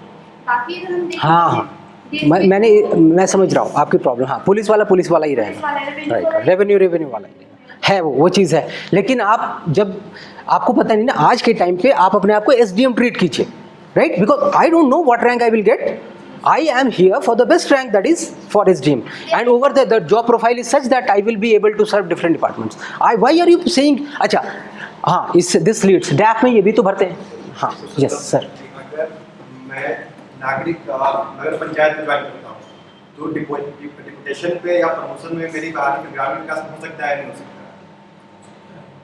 Sir जैसे नगर विकास विभाग में ज्वाइन करते हैं एमईओ के पोस्ट पे, अगर हमको वीडियो या फिर उसके ऊपर वाला पोस्ट, डायरेक्टर वाले पोस्ट पे जाना हो ग्रामीण विकास विभाग में, तो जा सकते हैं, नहीं जा सकते हैं? मतलब 16 या 17 साल बाद प्रमोशन के बाद, यही क्वेश्चन है सर. डेपुटेशन जाना, इस पे प्रमोशन या डेपुटेशन लेकर जाना का मतलब क्या है? देखिए, डेपुटेशन क्या होता है? डेपुटेशन में अक्रॉस द बोर्ड, मतलब डिपार्टमेंट का कोई कॉन्सेप्ट नहीं होता वहाँ पे. ठीक है. मान लीजिए एक आदमी किसी रेवेन्यू सर्विसेज का अधिकारी हो और वो डेपुटेशन पे हो सकता है कि पुलिस वाले में चला जाए, अगर वहाँ पोस्ट है. और वो डेपुटेशन में क्या होता है कि आपकी एक छोटी सी इंटरव्यू होती है, सुटेबिलिटी कम आपकी वो क्या कहते हैं उसको, सिलेक्शन कम सुटेबिलिटी देखते हैं. मतलब वहाँ वैकेंसी होनी चाहिए और आप उसके लिए सुटेबल पाए जाने चाहिए बाय द टीम. अगर आप हैं तो वो आपकी वो नहीं देखेंगे कि आप IRS ऑफिसर हैं, कि IPS हैं या क्या है, तो आप जा सकते हैं. There is no hitch in that, right. हाँ, मैं बोलूँ अब? कोई प्रश्न नहीं अभी तक? तो इस वाले पॉइंट में हम एक और पॉइंट ऐड कर सकते हैं. किस वाले पे? पीछे वाले पे, डाइवर्सिटी वाले पे. हाँ, डाइवर्सिटी जी. कि हमें यहाँ पर एडमिनिस्ट्रेटिव डेवलपमेंट के जगह पर डेवलपमेंट एडमिनिस्ट्रेशन करने का मौका मिलता है. क्या अंतर होता है दोनों में? सर, डेवलपमेंट एडमिनिस्ट्रेशन मतलब हमें किस तरह डेवलपमेंट करना है उस पर ज़्यादा फोकस रहना चाहिए, बजाय कि एडमिनिस्ट्रेटिव डेवलपमेंट, यानी कि हमारा एडमिनिस्ट्रेशन कैसे सोचे. ये तो आप मैं कुछ इसको समझ नहीं पाया ढंग से.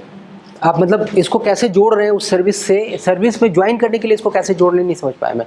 मतलब सर कि जैसे हम ब्यूरोक्रेट बनते हैं जी, तो हमें ये आप एक तरह से ये कह रहे हैं कि जब मैं बनूंगा या बन रहा हूँ, इस प्रोसेस में हूँ, तो ये काम करूँगा, करने का मौका मिलेगा। हाँ, कह सकते हैं, बिल्कुल कह सकते हैं। तो एक क्वेश्चन बनता है जो मैं अभी पूछ रहा था, मैं हर बार पूछता हूँ, मैंने बोला ना हर बार पूछता हूँ। एक चीज़ सुनिए, आपसे पहले भी अधिकारी हैं और आपके बाद भी अधिकारी होंगे और आएंगे। तो क्या आप ये समझते हैं, आप जब ये बोलने लगते हैं ना कि हम डेवलपमेंट करेंगे, ये करेंगे, वो करेंगे, सड़कें खराब हैं, पहला प्रश्न पूछूंगा आपसे, देखिए ट्रैप कैसे बिछाया जाता है।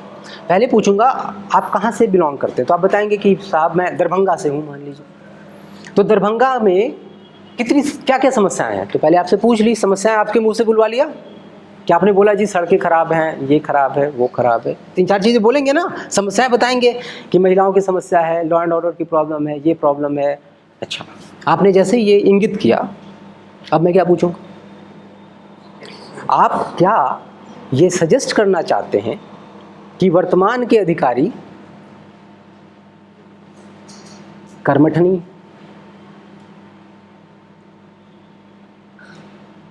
उत्तर 1 मिनट। सर आप कुछ बोल नहीं रहे। हाँ बोलिए, जोर से बोलिए। Sir, project officers are capable, but challenges are very big.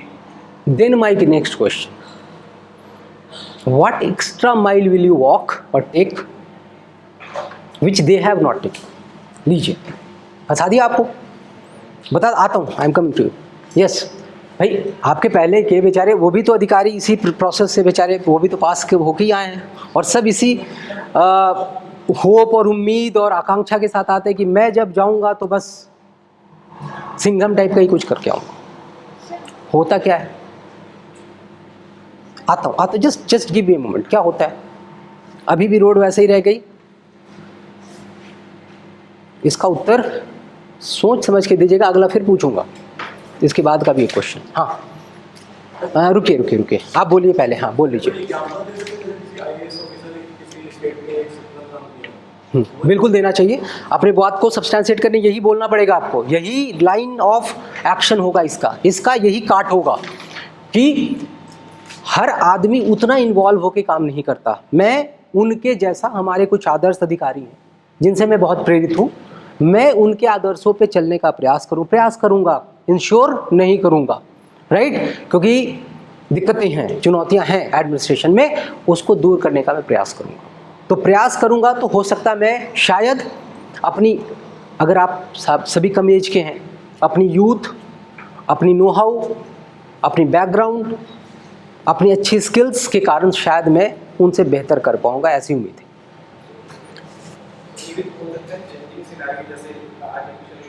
Yes, good. कि उनके टाइम पे वो नहीं था, अब आ गया, ये एडेड टूल्स है, आर्टिफिशियल इंटेलिजेंस है। तो करप्शन को चेक करने के लिए, जैसे पीछे डेवलपमेंट नहीं होने का एक मुख्य कारण क्या था? करप्शन। One is corruption. तो करप्शन के लिए सबसे बड़ा टूल क्या है फाइट करने का? राइट? तो हम बोलेंगे चूंकि हमारे जनरेशन को ये एडवांटेज मिली है, 3 एडवांटेज है मेरे साथ। साहब मैं पहले तो कम उम्र का हूँ, एनर्जेटिक हूँ, और एक ऐसे युग में पैदा हुआ हूँ जो driven by AI and digital world. तो मैं इन टूल्स की मदद से कोशिश करूँगा कि जो एलोकेशंस होते हैं उसका प्रॉपर यूटिलाइजेशन हो, और फिर मुझे नहीं लगता किसी कारण कि मैं नहीं कर पाऊँगा। जी, apart from taking this steps, अगर हम कोई स्टेप लेते हैं तो we will try to ensure कि वो उतने दिन के लिए फंक्शन ना हो जब तक I am in this service. I will try कि आगे कंटिन्यूटी बनी रहे। आप ट्रेनिंग आफ्टर न्यू ऑफिसर्स का, हाँ, तो वो आप पाथवे तैयार करेंगी और बोलेंगी, आप जरूर ये चीज़ जरूर बोलेंगी। आप बोल सकती हैं, बढ़िया बोल सकती हैं, बोलिए, मुझे इसमें कोई आपत्ति नहीं, मुझे नहीं लगता किसी को आपत्ति होनी चाहिए। यस। तो नहीं, आप एक बार मान लीजिए कि एआई को डिजिटाइज कर देंगी फाइलों को, तो हो गई ना, उसको कोई फिर अगली बार फाइल तो चलेगी तो डिजिटल मोड में ही चलेगी ना, तो अपने आप ही हो जाता है।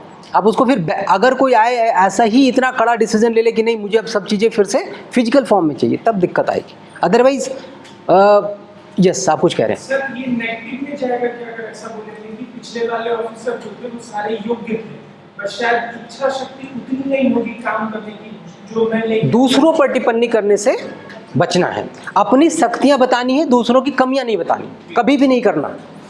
हमें ये कभी नहीं करना कि उसमें ये कमी थी, योग्यता थी, लेकिन वो इच्छा शक्ति कम थी, हम क्यों बोले, हमें क्या मालूम।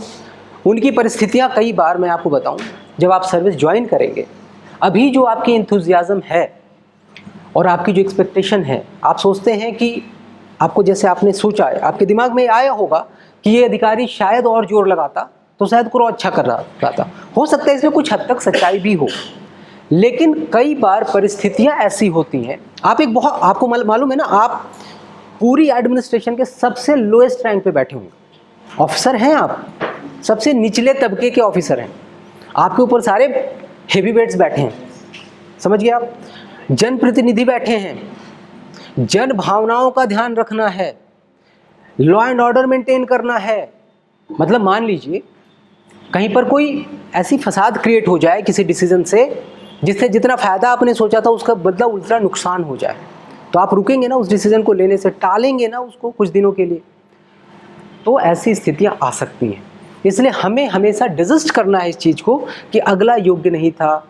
हम हमेशा कोशिश ये करें कि उस समय शायद उनको उस अनुकूल परिस्थितियां नहीं बन पाई, उन्होंने प्रयास किए होंगे, हम बेहतर प्रयास करेंगे, हमारी ये एडवांटेज है इस एज की, ये बताइए। हम कभी भी नकारात्मक सोच लेके दूसरों के बारे में ना जाए। हाँ सर, एक और चीज उसमें जो चैलेंजेस, सबसे पहला क्वेश्चन डिस्कस हुआ था, चैलेंजेस बिफोर आईएएस ऑफिसर और सिविल सर्विसेज। हाँ, ये एक पॉइंट क्या हो सकता है कि sometimes they want to work but they buckle down under political pressure और समथिंग लाइक दैट। अभी ये सिचुएशनल क्वेश्चन आपसे वही पूछेंगे, आपको ये मौका ही नहीं देंगे बोलने का, ये क्वेश्चन आपसे आएगा। अभी कैसा सिचुएशनल क्वेश्चन बोलेंगे, भाई एक कर्मचारी है और काम नहीं करता, रिश्वत लेता है, आपने उसके ऊपर दंडात्मक कार्रवाई की, विभागीय कार्रवाई की, करते हैं, रूल है, रूल बुक्स के हिसाब से आपने काम किया। वो किसी नेताजी को जानता है या किसी माननीय विधायक को जानता है या किसी बड़े अफसर को, आला अधिकारी को जानता है, रिश्तेदार है उनका, आपने कुछ एक्शन लिया और वो उनके पास पहुंच गया, अब आपके पास फ़ोन आने लगा, अब आप क्या करेंगे? ये प्रश्न उन्हीं का होगा, आपको ये मौका नहीं देंगे। क्या होगा भाई उत्तर इसका? सर, ये चैलेंजेस में हाँ है, बिल्कुल है कि आउटसाइड प्रेशर, नाम नहीं लेना है, political, bureaucratic, no, outside pressures and circumstances. Sir, इसके लिए हमारे जो एफआरएसआर है उसमें मतलब रिगार्डिंग कन्वर्सिंग, आप सर्विस में हैं? यस। हाँ, दैट इज़ वाई एफआरएसआर की बात आप कर रहे हैं। बाकी बच्चों को, बहुतों को तो एफआरएसआर नहीं पता होगा। बोल तो सकते हैं। हाँ, बोल सकते हैं, वो तो ज्ञानी है बैठे हुए सामने, उनको तो एफआरएसआर पता ही है। हाँ बताएं, आप कुछ कह रहे थे, सॉरी। हाँ, कोई भी चैलेंज को दूर करने के लिए जी, तो वहाँ के लोगों का साथ होना बहुत बड़ी, एक्सीलेंट। तो sir, people sensitisation is very necessary. How to do that? अगला क्वेश्चन में आ रहा हूँ इसी पर। इसके लिए अवेयरनेस कैंपेन जनरेट करेंगे, नुक्कड़ नाटक, कैंपेन जनरेट करेंगे, बहुत बढ़िया। हाँ बोलिए, अच्छा बोल रहे हैं आप। बहुत सारा रूट्स में ब्लैक स्पॉट्स होता है जो आम लोगों को पता नहीं, उसकी वजह से एक्सीडेंट्स बहुत होते हैं। उस चीज़ों को फिर हम कंप्लेंट्स रिड्रेसल के लिए एक टीम बनाएंगे, या नंबर ऑफ कंप्लेंट्स बढ़ेंगे तो ज़्यादा से ज़्यादा रूट्स ठीक होंगे। फिर इसका एक फ्लिप साइड बताता हूँ, ठीक। हमारा समाज, स्पेशली बिहार का समाज, पॉलिटिकली बहुत जागरूक है, आपको पता ही है। सारे मतलब जननी कहते हैं किसकी? पॉलिटिक्स की जननी कहते हैं, धरती ऐसी अपनी। सभी सरकारों ने अब ऑनलाइन ग्रीवेंस रिड्रेसल के लिए पोर्टल्स बना रखे हैं, जहां आप ग्रीवेंस डाल सकते हैं, ठीक है ना, कि मेरी सड़क खराब है। अब वहां एक अधिकारी के सामने दूसरी चुनौती क्या है, वो मैं आपको समझाना चाहता हूं। दो तरह की स्थितियां होती हैं, एक होता है सजेशन, जैसे मेरे यहाँ नई सड़क बनवा दीजिए, और दूसरा मेरे यहाँ की टूटी हुई सड़क बनवा दीजिए। Please try to understand what I am saying. There is a demand for a new road to be constructed, and there is a demand that an existing road is in a bad shape तो आप उसको ठीक करा दीजिए। ठीक, इनमें से redressal का पात्र कौन है और कौन नहीं है? टूटी हुई सड़क, वो दूसरी वाले ने क्या गलती कर रखी है भाई? वो भी सही है। 3 करोड़ ऐसे ग्रीवेंसेस आपके पास आएंगे। You are not aware of the quantum of grievance generated in this country, you are not aware. और उसमें से अधिकतर बिकॉज ऑफ लैक, उन्होंने बोला ना अवेयरनेस प्रोग्राम। अवेयरनेस प्रोग्राम में सिर्फ ये नहीं कि आपकी रोड टूट गई, ये भी बताना है कि रोड टूट गई जहाँ डेफिशिएंसी ऑफ सर्विस है उसको आप ग्रीवेंस कहते हैं, that will lead to a grievance. नई बिल्डिंग बना दीजिए, आप बना देंगे? आपको वहाँ का मान लीजिए ब्लॉक डेवलपमेंट अधिकारी बनाया, SDM ही बना दिया, चलिए आप एक बिल्डिंग बना देंगे, है आपकी पावर, सैंक्शन लेंगे, जस्टिफिकेशन देंगे, अप्रूवल कहीं ऊपर से आती है, उनके पास भी फंड्स लिमिटेड होते हैं, आपसे हो सकता है मोर डिमांडिंग डिमांड्स हो उनके पास, तो आप कैसे बना देंगे? तो वो तो ग्रीवेंस लटका रहेगा ना। इसीलिए हमें 2 चीज़ों के बीच अंतर करना पड़ेगा। तो आप जब पोर्टल बनाते हैं ना, देखिए RTI कितने लोगों को पता है? What is RTI? बस रफ आइडिया है ना। इंफॉर्मेशन क्या होता है? What is information? Sir, anything available in any form recorded in the government offices or PSUs. Okay, recorded. If I say I want a train from A to B, I want a train service from A to B, कब चलाएंगे आप ये गाड़ी? Is it an information? No, sir. Why? क्योंकि sir जो हो चुका है that should be recorded. That should be recorded. क्योंकि question is- तो आप जब आप सर्विस ज्वाइन करेंगे, तो अभी मैंने रोड वाली एग्जांपल दी ना आपको, समझिए इंफॉर्मेशन क्या है? जो कुछ रिकॉर्डेड है, लिखित में अवेलेबल है, जनरेट नहीं करना आपको, बनाना नहीं है, जो अवेलेबल है आप उसको शेयर करेंगे पब्लिक के साथ। RTI एक्ट 2005 का सेक्शन 2F है जो इंफॉर्मेशन को डिफाइन करता है। लिखिए प्लीज़, RTI के बारे में लिखिए, थोड़ा बता रहा हूँ।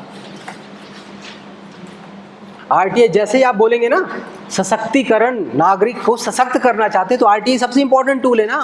तो अब RTI नहीं जानेंगे तो कैसे होगा? तो पढ़ना है, RTI लिखिए, पढ़िए, थोड़ा सा 2-4 बातें सुन लीजिए मेरे से। I will guide you, I am facing all this, मेरे पास रियल टाइम एग्जाम्पल्स हैं, राइट। तो आपसे जब आप लोगों को सिर्फ इसके लिए प्रेरित नहीं करेंगे एज एन, हाँ जी चल रही नहीं, कुछ किया भी है। हाँ। आपका क्या विचार है? नहीं करना चाहिए? पहले तो सुधार क्या हुआ, मतलब क्या अमेंडमेंट क्या हुआ है, संशोधन क्या है?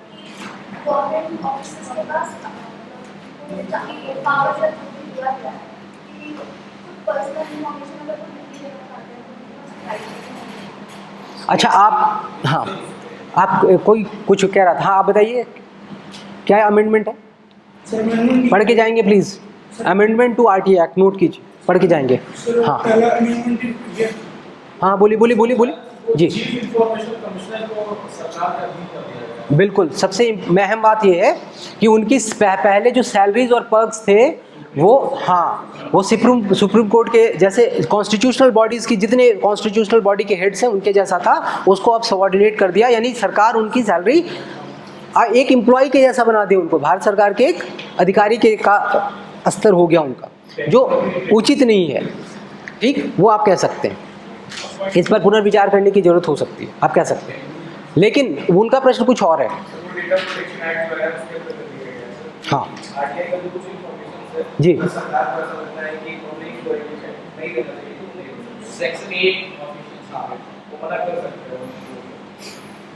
सेक्शन एक्ट RTI का भी है, उसमें भी एग्जम्पशंस ही दिए गए।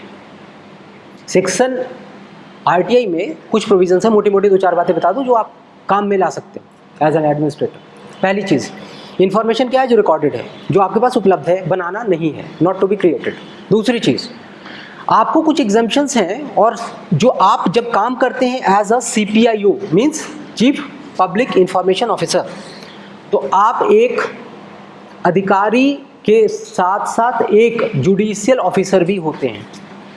It is a quasi judicial process. आपके ऊपर उनको अपील करने के लिए एक फर्स्ट अपीलेट अथॉरिटी होता है, मतलब आप अगर सीपीआई हैं तो आपके ऊपर एक अपीलेट अथॉरिटी होगा जो आपसे वरिष्ठ अधिकारी होगा, और फिर उससे भी अगर आप संतुष्ट नहीं होते तो एक सबसे ऊपर आपकी इंफॉर्मेशन कमिश्नर बैठे हैं या चीफ इंफॉर्मेशन कमिश्नर बैठे हैं, दिल्ली में या स्टेट्स में बैठे हैं। ठीक है जी, बात समझ आ गई। 3 टियर स्ट्रक्चर है। पहला लेवल सीपीआई जिससे आप सूचना मांगते हैं, दूसरा लेवल उसका अपीलेट अगर आप सूचना से संतुष्ट नहीं है तो, और तीसरा लेवल इंफॉर्मेशन कमिश्नर जहां आप सेकंड अपील लगाते हैं। अपील, पहली अपील, दूसरी अपील। ठीक, अब आप सशक्तिकरण की बात कर रहे हैं, तो सशक्तिकरण का मतलब ये नहीं होता है कि आप लॉपसाइडेड सिर्फ पब्लिक की ही बात सुनेंगे, आप अधिकारियों की दिक्कतों को भी सुनना। भाई आप मान लीजिए अपीलेट अथॉरिटी है और आपका सीपीआई आके कहता है कि साहब एक बंदा है जो बार बार अपील करता है, बार बार आरटी एप्लीकेशंस लगाता है, क्या ये एम्पावरमेंट है या मिसयूज और अब्यूज ऑफ द टूल है? तो आप क्या करेंगे, ये प्रश्न है मेरा।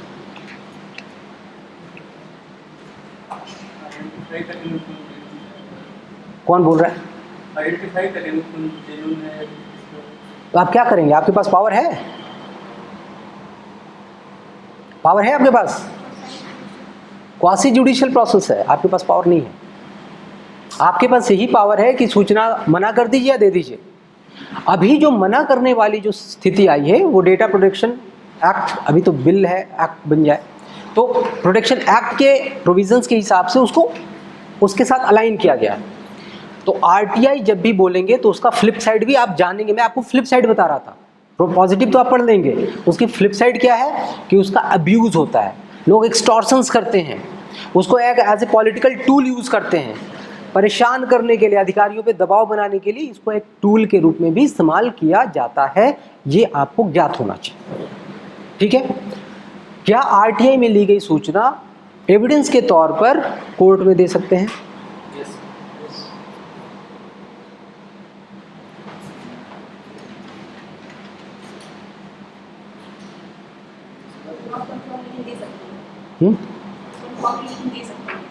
देने के लिए आप कुछ भी दीजिए, एविडेंस है कि नहीं ये पूछ रहा हूँ। देने के लिए आप कुछ भी लगाते रहिए, कोर्ट उसको एक्सेप्ट करेगा नहीं करेगा?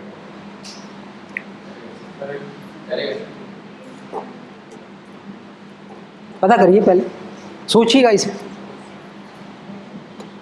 बताऊंगा। चलिए डैफ तक पहुंच गए, अगला जी।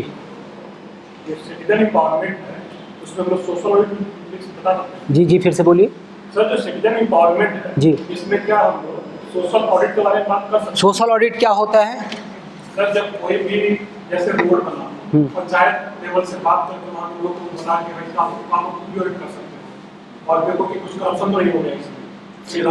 आपको इसकी कुछ चुनौतियाँ पता है सोशल ऑडिट की? किसी को सोशल ऑडिट की चुनौतियाँ पता है? कोई सरकारी नौकरी में हो या किसी के पिताजी हों? सोशल ऑडिट की पब्लिक अवेयरनेस नहीं है। अच्छा ठीक, दूसरा सिर्फ यूज होता है, अब्यूज भी होता है? अब्यूज भी होता है। आप जब भी कोई कानून बनाते हैं अच्छी नीयत से बनाते हैं। आरटीआई बनाई किस लिए गई थी? अच्छी नीयत से, ट्रांसपेरेंसी, करप्शन को चेक करना, ये उसके मेजर एम्स थे। लेकिन अब धीरे धीरे करके उसको अब्यूज के रूप में भी यूज करते हैं। तो सब में होता है, हर चीज़ के दोनों पहलू। इसीलिए मैंने आपको क्या बोला, जब भी किसी चीज़ के बारे में बात हो या चर्चा का, जैसे यूसीसी है या जितने भी आप चर्चा में टॉपिक्स हैं, सबके दोनों पक्षों के बारे में जानकारी रखेंगे। और आपसे जब निर्णय लेने के लिए बोला जाए तो आप उसमें एक पक्ष को, अगर बोला ही जाए कि आप इसको मुझे बताइए कि आप इनमें से कौन किसके पक्षधर हैं, तो आप उसका ध्यान रखेंगे। ठीक, और बोलिए। डैफ का अगला पार्ट, हॉबीज़। लिखते हैं आप, लिखा ही होगा। क्या क्या लिखा है हॉबी? आपने क्या लिखा सबसे लास्ट में?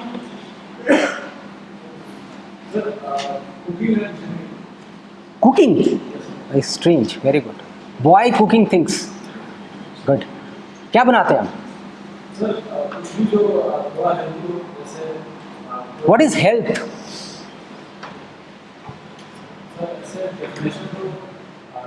नहीं पता होना चाहिए, पता होना चाहिए। अभी बताता हूँ, मैं बताता हूँ आपको, अभी बताऊँगा। What is health? क्वेश्चन आ गया ना। जैसे आप कुकिंग बोलेंगे कुछ क्वेश्चंस पूछे जाएंगे आपसे। बोलते आप क्या बनाते हैं? आप कैजुअल तरीके से ऐसे ही बोलेंगे कि साहब मैं तो ये बनाता हूँ, हेल्दी चीज़ बनाता हूँ।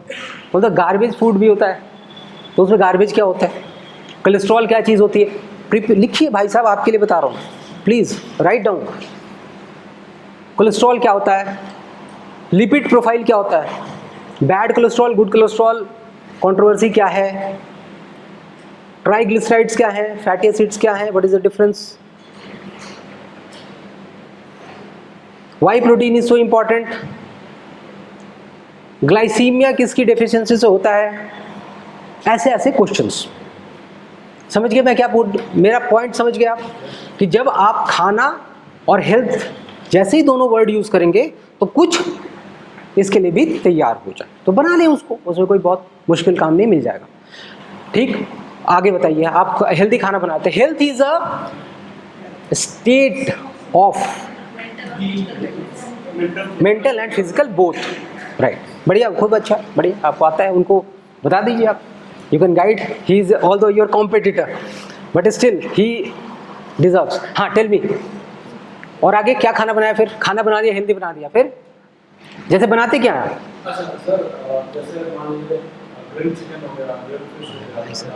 मुंह में पानी आना शुरू हो जाता है। चलिए, सेकंड वाला हॉबी क्या था?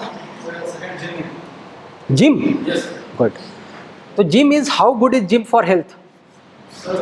Is it better to exercise in a closed air conditioned environment or in a open fresh air environment? Why are gyms growing or becoming more popular in cities? Two questions. Sir, gym popular है क्योंकि सबसे पहले खुद ही available हो जाता है। हमारे यहाँ जैसे कि डेंसिटी बहुत ज़्यादा दिल्ली में, 1000 से भी ऊपर है, तो इसलिए ओपन क्लास वगैरह मिलना इतना आसान नहीं है। जिम हम कहीं भी खोल सकते हैं, सही से भी खोल सकते हैं, तो अवेलेबल है सबके लिए, और अपने टाइम के हिसाब से सुटेबल आप भी कर सकते हैं। और अगर सुटेबल ज़्यादा अच्छा क्वालिटी है तो अगला कौन बताएगा मुझे? हाँ, आप बताएं, आपकी क्या हॉबी है? Sir, playing and watching football. तो अभी रिसेंटली मेसी और इसके ग्रुप में कोई शामिल हो गया? सर, मेसी ने recently sir inter Miami join किया जी, और उसके साथ उसके x Barcelona teammate Sergio Busquets और जॉर्डी अल्बा ने भी ज्वाइन किया। ओके। साइज क्या होती है फुटबॉल की, फील्ड की डायमेंशंस?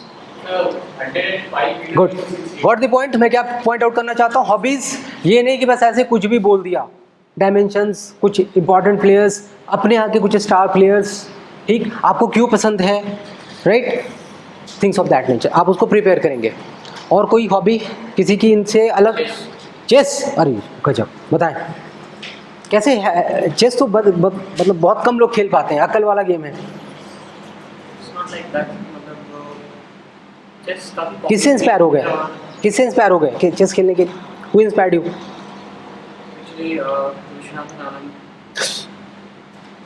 एपेक्स, और नीचे वाला कोई नहीं मिला? कोई नियर एंड डियर वंस को देख करके सीखा एंड उनकी, ठीक है, बढ़िया, चेस हो गया। और कोई हॉबी में? क्रिकेट नहीं, मतलब क्रिकेट इज यूजलेस। मैं जिससे पूछो कुछ नहीं हॉबी समझ आता, क्रिकेट लिख देता है और फिर फंस भी जाता है। Cricket is very dice. Yes sir. Volleyball कितने प्लेयर्स होते हैं? 6। और वॉलीबॉल कोर्ट की साइज, नेट की हाइट, ठीक, बढ़िया, बहुत बढ़िया। कथक, मुझे तो आता ही नहीं कथक के बारे में कुछ, प्रश्न बनाना भी मुश्किल हो गया।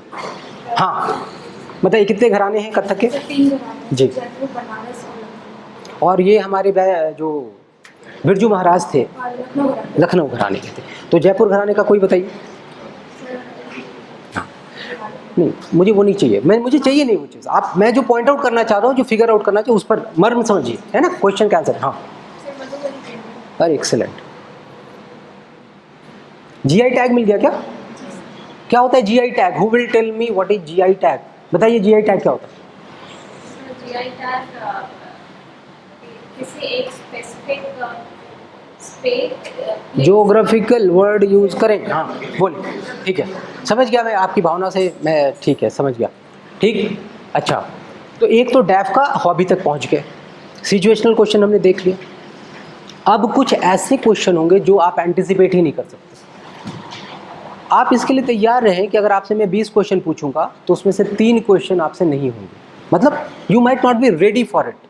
बाकी 17 क्वेश्चन आपको प्रिपेयर करके जाना है तरीके से, राइट? और ये नहीं सोचना है कि वो सारे पूछे जाएंगे या पूछे जाएंगे कि नहीं पूछे जाएंगे। वो 17 क्वेश्चन आपको इतनी स्ट्रेंथ देंगे, इनर स्ट्रेंथ, जिससे आप एसोसिएटेड क्वेश्चंस को हैंडल कर पाएंगे in a proper manner. Are you getting my point? आप जो पॉइंट्स बनाएंगे डैप से रिलेटेड जब डिराइव्ड क्वेश्चंस भी बनते हैं। जैसे क्या? आपकी स्ट्रेंथ एंड वीकनेसेस क्या हैं? आपने जैसे ही कहा मेरी स्ट्रेंथ, हर आदमी बोलेगा। एक बच्चा, मैं यूपी पीसीएस का मॉक ले रहा था, कहता है कि सर मैंने पूछा आपकी स्ट्रेंथ क्या है? बहुत कॉमन से साधारण सा प्रश्न सभी पूछते हैं। तो कहता सर मैं बहुत कर्तव्यनिष्ठ हूँ और मैं बहुत हार्ड वर्किंग हूँ। तो मैंने बोला आपकी वीकनेस क्या है? 3 वीकनेस में पहला वीकनेस बोलता सर मुझे नींद बहुत आती है। समझ लिया? Got the point? आप जो लिखें उसको काउंटर पॉइंट ना बना दें प्लीज़। आपने ऐसे कितने सोच रखा आपने स्ट्रेंथ और वीकनेस? आपने क्या सोचा है? स्ट्रेंथ सोचा ही नहीं। सब 30 के बाद सोचेंगे क्या? ऐसा है क्या? 30 के बाद सोचने का फैसला क्या होगा? नहीं ना जी। आप अपना बताएं। सर मैंने सोचा है, वो मेरे पर्सनल एक्सपीरियंस है सर। हाँ सर मेरा कहना है कि सर क्योंकि हम बहुत ही कम संसाधन में पले बड़े, तो मेरा हमेशा ये प्रयास रहता है कि जो कम संसाधनों से बेहतर ऑप्टिमम यूटिलाइजेशन ऑफ रिसोर्सेज। बहुत बढ़िया। एक ब्यूरोक्रेट का पहला अच्छा गुण, ईमानदार आदमी का, ईमानदार ब्यूरोक्रेट का पहला गुण है वो ऑप्टिमल यूटिलाइजेशन ऑफ रिसोर्सेज पर ध्यान दे। बिल्कुल सही। दूसरा है सर कि मेरा स्वरोजगार था जिसमें मैं बहुत सालों तक काम की, उससे सर मेरा ना to connect with people easily, मैं लोगों से जल्दी जुड़ जाती हूँ। ठीक, बहुत अच्छी। वीकनेस क्या है? चलिए 2 तो आपने बताया, एक वीकनेस। मुझमें सीखने की प्रवृत्ति। ये कैसे प्रूव करेंगे आपकी आपने सीखने की प्रवृत्ति है? लीजिए। ये ऐसे कि सर मैं सिलाई भी करती थी, टेलरिंग का काम था मेरा, तो सर इसमें मैंने कोई प्रोफेशनल ट्रेनिंग नहीं, मिथिला पेंटिंग में भी मैंने कोई प्रोफेशनल ट्रेनिंग नहीं। पापा के साथ भी मैं बिजनेस में थी तो उसमें भी कोई बहुत ही अच्छा, बहुत अच्छा, बेहतर कर पा रही थी। ठीक है। वीकनेस? सर वीकनेस मेरा है कि एक तो मैं वर्कोहोलिक हूँ, मैं जिस काम में लगती हूँ मुझे अपने हेल्थ का ध्यान नहीं रहता उसमें। ठीक, बढ़िया। सेकंड? दूसरा कि सर थोड़ा इमोशनल है। इमोशनल होना अच्छी बात है बुरी बात है? अच्छी बात। आप कुछ नहीं बोल रहे साहब, इतनी देर से बैठे हैं। Why you are not saying anything? I prepared some questions for me? हाँ या टेल मी, मैं आता हूँ। हाँ good listening skills and good problem solving skills, emotional intelligence and decision making. Improve कीजिए। ऐसा नहीं, ऐसे बोले जो दिल से आता हो। अगर हार्ड वर्किंग है तो बोले कि मैं पैसन दिखे कि मैं हार्ड वर्किंग हूँ साहब। ऐसे नहीं मैं हार्ड वर्किंग हूँ, मैं ऐसा हूँ, नहीं। टोन मॉड्यूलेट करना भी देखिए 1 दिन में नहीं होगा, 10 दिन में नहीं होगा, लेकिन फिर भी मिरर के सामने बैठ के आप ये प्रैक्टिस जरूर करें टोन मॉड्यूलेशन का। कुछ बच्चे आते हैं ना, अच्छे बच्चे होते हैं, मतलब नॉलेज 3 सेगमेंट में आपको असेसमेंट होती है, आपको पता ही, एक नॉलेज वाला हिस्सा, एक आपकी एक्सप्रेशन वाला हिस्सा, और तीसरा कि भाई आप अपने को प्रेजेंट कैसे कर लेते हैं, मतलब कैसा ड्रेसअप कर रखा है, ये वो कॉस्मेटिक, जिसको कॉस्मेटिक पोर्शन कहते हैं। बच्चे ज़्यादातर जो मेंस लिख के आए हैं, पास करके आए हैं, तो इतना तो तय है कि बेचारे पढ़ के आए हैं, विषय वस्तु तो पता ही होती है। प्रेजेंटेशन सोच के कर पाना और क्षणिक या इंस्टेंटेनियसली कर पाना, यही चैलेंज है।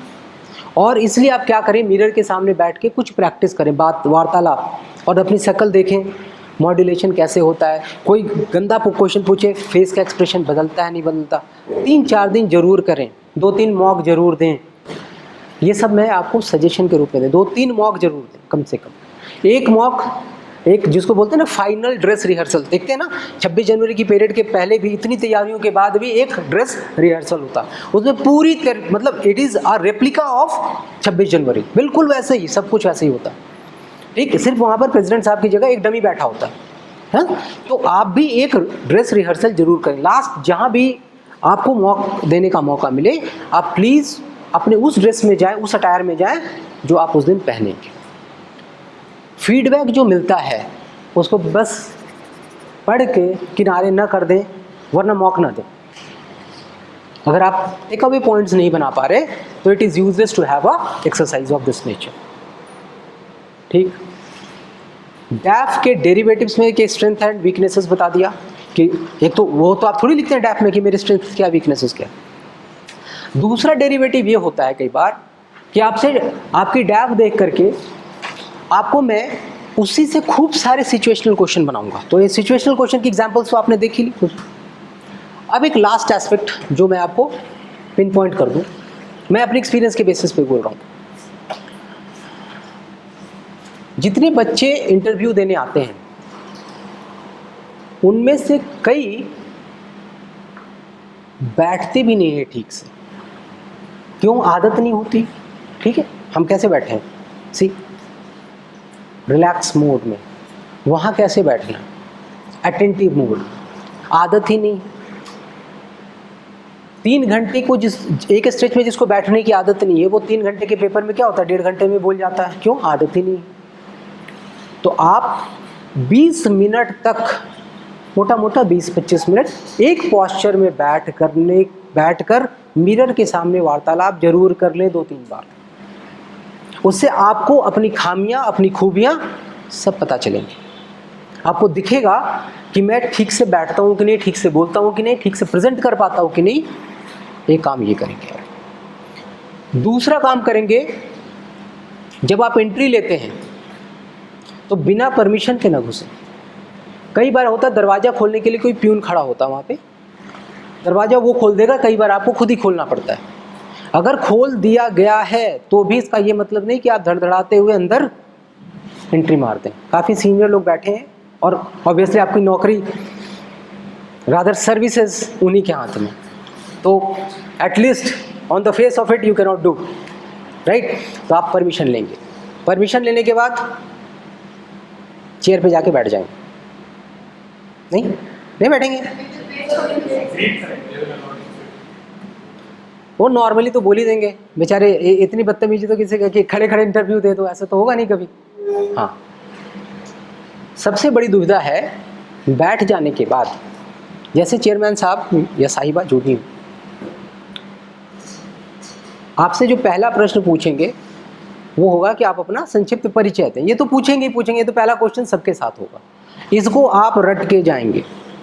बनाइए उसको 3, 4, 5, 6, 7, 8 तरीके से बनाइए और चुनिए कि कौन सबसे बेहतर है। खुद लिखें, लिखवाएं नहीं किसी से। कोई मॉडल आंसर नहीं है इसका। लिखें 3, 4, 5, 6, पढ़ें 3, 4, 5 बार और देखें कि कौन सा ब्रीफ डैफ की मोटी मोटी बातें आ जाएं उसके अंदर। आपको पता है ये बोला जाएगा कि आप अपनी जाति, स्थान, इन सबको छिपाते हुए या उनका उदाहरण न देते हुए आप ये सब बातें बताएंगे, तो ये ध्यान रखेंगे। मेरी बातें स्पष्ट हो रही? ठीक। वो आपका एकदम रेडी जैसे ही बोला जाए, चूंकि वो रटा हुआ होगा तो आपकी मतलब एक होता है ना कि जो चीज़ आती है आदमी क्वेश्चन समाप्त होने से पहले उत्तर दे देता है। ऐसा ना करें। मैं आपको रटने के लिए कह रहा हूँ, पॉज लेके कि जैसे मैं सोच के बोल रहा हूँ। कई बार डिसेप्टिव होना पड़ता है। डिसीव वो भी करेंगे, आपको भी थोड़ा सा डिसीव करना पड़ेगा कि मैं सोच के बता रहा हूँ, ये नहीं कि मैंने रट्टा मारा हो। रट्टा मारना है, दिखाना नहीं। जितने क्वेश्चन आप जाएंगे अगर उसके उत्तर पता है तब भी आप 7, 8, 10 सेकेंड पॉज लेके ही बोलेंगे। ये नहीं उन्होंने पूछा कि भाई नारी सशक्तिकरण, सर सशक्तिकरण क्यों नहीं है पूछ रहा था, आपने सब बता दिया क्यों है। ठीक, ऐसे गलतियां ना करें प्लीज, पूरा ध्यान से सुने। आपने देखा होगा पीटी में भी ये गलतियां होती है ना, नॉट करेक्ट, करेक्ट, और हम सब टिक टिक टिक टिक करके आते घर में, आ रही ये तो गलत होगी। ये सब नहीं करना है। पॉज, हर क्वेश्चन आता हो ना आता हो पॉज लेना है।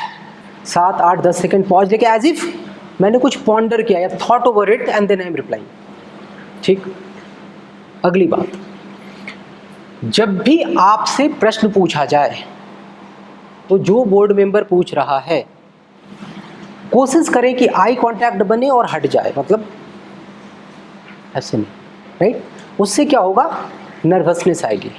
ठीक, आप थोड़ा सा उनके फेस के कभी इधर नीचे कर लें, ऊपर कर लें, don't try to make eye to eye contact, बिल्कुल ऐसे करके सर आपने ऐसा पूछा था मैं बताऊंगा ऐसे, नहीं, not like that. Fine, got the point. Very basic things, number cut जाएंगे, रैंकिंग खराब हो जाती है, फिर आप मेरी जगह आ जाते हैं, राइट, ग्रुप ए से ग्रुप बी में आ जाते हैं। Don't do this. मैं अपनी पर्सनल एक्सपीरियंसेस शेयर कर रहा हूँ, try to understand, this is the first hand experience, it is not copied from any source. whatever I am saying, this is my experience और experiences of my colleagues। तो इस बात का ध्यान रखें, ये कोई मैं यहाँ लेक्चर देने नहीं आया, मैं आपको एक जेन्युइन सजेशन देने आया हूँ। और अगर आप इसमें से कुछ भी टेक अवे ले जाएं और उसका कुछ फ़ायदा उठा पाए तो I will be the first man to be happy, very happy, because we all feel that you have reached the second and the final stage, एक कदम और एंड यू आर थ्रू, नहीं। और लास्ट पॉइंट, निकलते time पीठ दिखाते हुए please ना निकले। जैसे चेयर ऐसे रखी हुई तो अब ऐसे नहीं मुड़ के निकले, मंदिर में भी नहीं निकलते, हमने देखा है कि एक जहाँ पे भी डिग्निटी या रेस्पेक्ट देने की बात होती है पीठ नहीं दिखाते, है ना, एक कल्चर है। Maybe you may agree, you may not agree, लेकिन जो फॉर्मल फोरम से वहाँ पीठ दिखा करके निकलने का कल्चर अच्छा नहीं मानता। तो 2-3 स्टेप पीछे होने के बाद आप घूम जाओ, चेयर के पास जाए, पीछे 2-4 स्टेप पीछे हो जाए, then you turn around and go, thanks बोल दे, पीछे जाते हैं और थैंक्स बोल के तीनों मेंबर्स को कमर न झुकाएं, don't stoop, but neck movement should be there as a gesture of your appreciation कि साहब आपने मुझे बुलाया, you have interviewed me, I am grateful to you.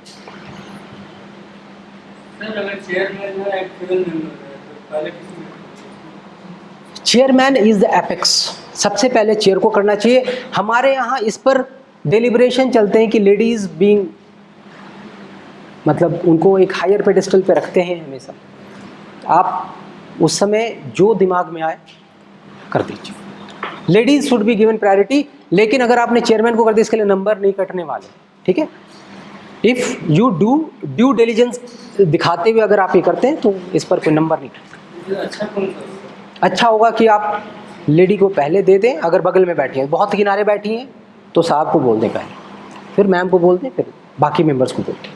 अगर बगल में बैठी हैं, चेयरमैन के आइदर साइड बैठे होते हैं ना, अगर बगल वाले हैं मैम को बोल के सर को बोल दीजिए, फिर बाकी को। अगर दूर बैठी हैं, किनारे बैठी हैं, पहले इनको बोल दीजिए, फिर उनको बोल दीजिए, फिर तीसरे वाले मेल मेंबर को बोल दीजिए, काम खत्म हो गया। इस पर इतना दबाव लेने की जरूरत नहीं है, बस you should be courteous, you should be calm, composed.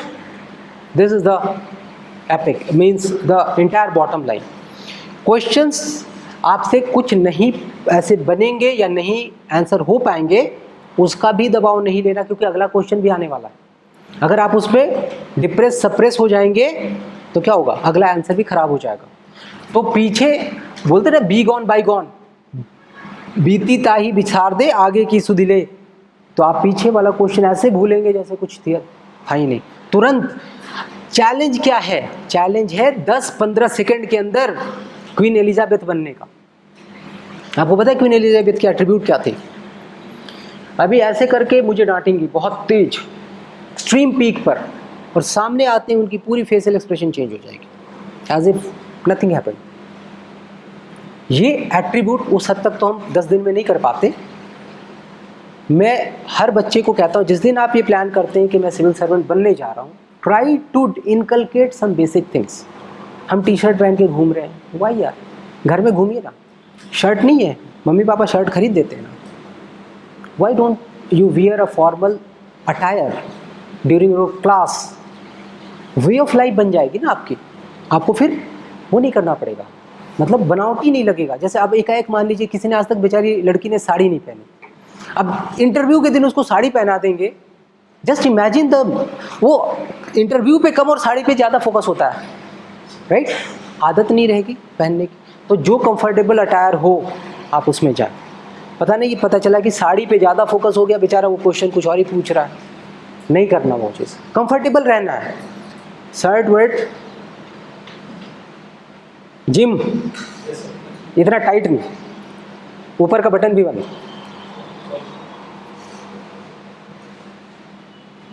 आदत, मैं इसी को बोलता हूँ आदत, ठीक है। वहाँ पर सोबर, प्लीजिंग, एक्सेप्टेबल, तभी नंबर आएगा तो पास हो जाएंगे। होप कुछ बातें क्लियर हो गई होंगी। कैसा लगा?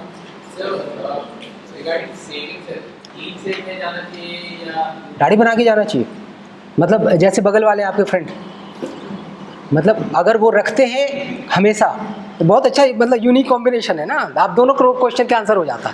एक एक क्लीन से, मतलब मूंछ भी नहीं है, एक मेरे जैसा है जिसकी मूंछ होती है आधी नहीं होती, और एक है दोनों होती है, 3 वैरायटीज़ है। इसमें कुछ लेना देना, कुछ नहीं लेना। अगर वो रखते हैं रखिए, कोई दिक्कत नहीं। लेकिन अगर आप नहीं रखते, मैंने बार बार क्या, एक चीज़ पर ध्यान देना, जो चीज़ आपको आज पहली बार कुछ मत करिए, मतलब एक्सपेरिमेंटेशन से बचिए, है ना। इस पीरियड में प्लीज़ डू नॉट एक्सपेरिमेंट कि मैं दाढ़ी नहीं रखता लेकिन दाढ़ी रखूँगा। किसी ने बोला बहुत अच्छे लगते हो यार दाढ़ी रख के, बाद में रखेंगे ना 10 अक्टूबर 15 अक्टूबर के बाद भी तो दिन, मतलब प्रलय तो नहीं आ जाएगा इतनी जल्दी, बाद में रख लेंगे। एक्सपेरिमेंटेशन से बचना है। अपनी नॉर्मल रूटीन लाइफ में हर दिन 15-20 मिनट बैठना है मिरर के सामने, बातें करनी है, अटायर पे ध्यान देना है, क्वेश्चंस पूछने हैं, क्वेश्चंस बनाने हैं, डैप पर बहुत काम करना है। आपने लिखा कोई जिला पूरा पता होना चाहिए। डेटा जरूर पढ़ के जाए, पीसीएस में डेटा पूछा जाता है, यूपीएससी में कोई डेटा नहीं पूछता, लेकिन पीसीएस में जरूर डेटा पूछा जाएगा। आपका विज़ावी इंडियन, मान लीजिए आप दरभंगा में बैठे, दरभंगा के महाराज, एक महाराजा थे ना, तो थोड़ा हिस्ट्री वालों, दरभंगा महाराज, ठीक। डेटा, सेक्स रेशियो बिहार का ज़्यादा क्यों है? ज़्यादा है ना?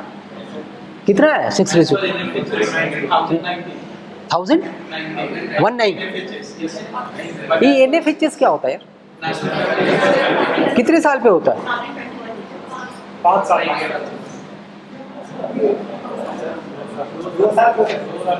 देख लीजिए, मतलब समझ में आ गई बात। डेटा पढ़ना है, थोड़ा रिवाइज कर लेना है। आपने पढ़ रखा है, see the only thing is आपने मेंस के लिए जो जो कुछ पढ़ा था उसको ऊपर से जल्दी जल्दी बुलेट पॉइंट्स बना करके बैठ जाना है, रिवाइज कर लेना है, इंटरव्यू दे देना। That will make your job very easy. DAF पर जरूर 3 बार 4 बार 5 बार ओपनिंग, आपकी इंट्रोडक्शन कितनी अच्छी है, that will please the board. इन सब चीज़ों का ध्यान रखें। And from my side I will pray to God that all of you succeed.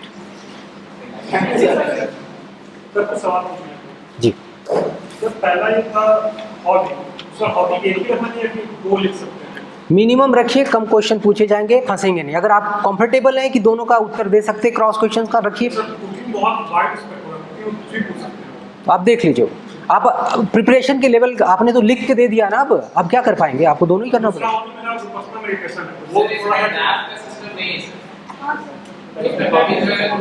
आपने लिखा हुआ, तब आप एक ही बोले, बेहतर रहेगा।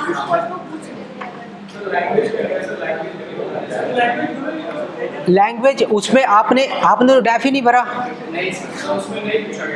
तो आप, अगर आपको हिंदी कंफर्टेबल लगती है, डैफ का मतलब ये नहीं कि आपने भरा चाहे नहीं भरा, डैफ आप समझ रहे हैं ना, आप उसके जितने आइटम्स हैं उस पर काम करें, that is the main thrust. English का मतलब ये हुआ, अगर आप इंग्लिश बोलने में if you are very comfortable, it is natural to you, you have been from a convent educated background.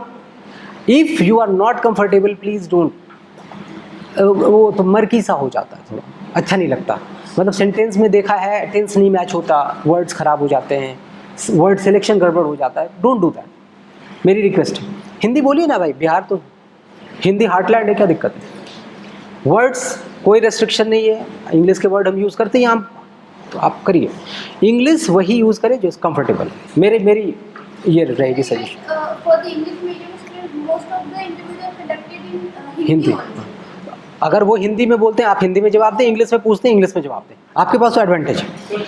If they ask in English, answer in English, ask in Hindi, you answer in Hindi. दूसरा सवाल है, हाँ जैसे आपने बोला intro में, जी, intro में intro जैसे देना होता है, जी, वहाँ पर मैं बोल दिया कि मेरी स्कूलिंग पटना से हुई है, एक तरफ से मैंने बता दिया पटना में ही। ठीक, कोई बात नहीं, कोई ज़रूरी नहीं, नहीं, दरभंगा का बच्चा भी पटना आता पढ़ने के लिए। और सर तीसरा आपने जो टोन मॉड्यूलेशन के बारे में बात की, सर उसको कैसे करें?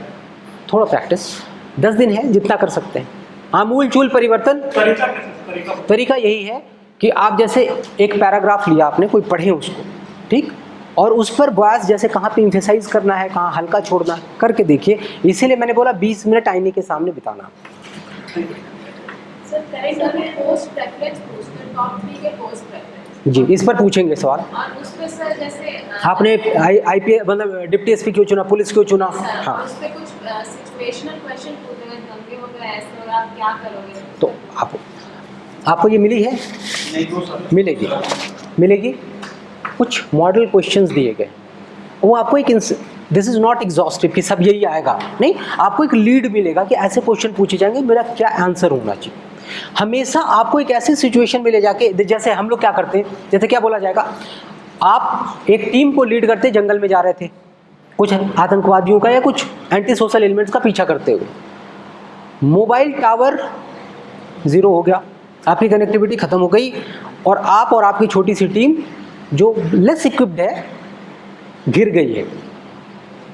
तो आप कैसे कम्युनिकेट करके रिइंफोर्समेंट मंगाएंगे? स्टैंडर्ड क्वेश्चन सोचिए। कोई कॉल है जिसमें कम टावर में, लो टावर में, बैटरी कम में कुछ कर सकते हैं?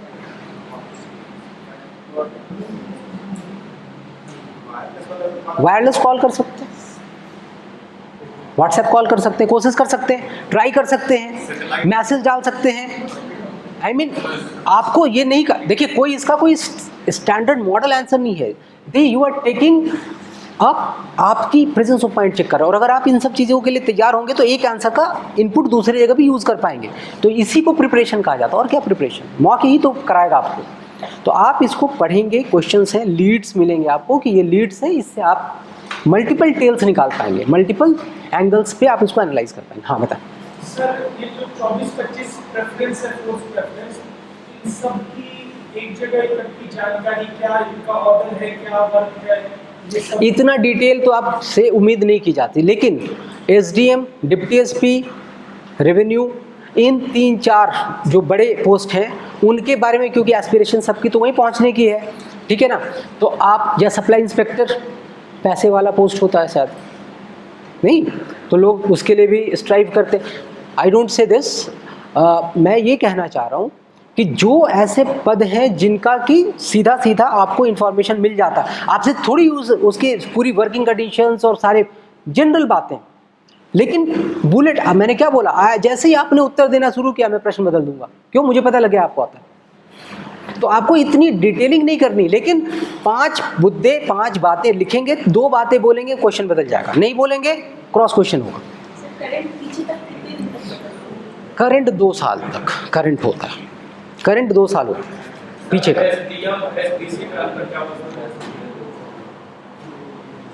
एसडीएम और एसडीसी फुल फॉर्म बता दीजिए दोनों का, आपको खुद पता चल जाएगा। मजिस्ट्रेट मतलब उसके पास जुडिशियल पावर्स होती हैं, मतलब कुछ केसेस की वो हियरिंग करता है और उस पर डिसीजन देता है, और ये कलेक्ट करता है, इज जस्ट अ कलेक्टर।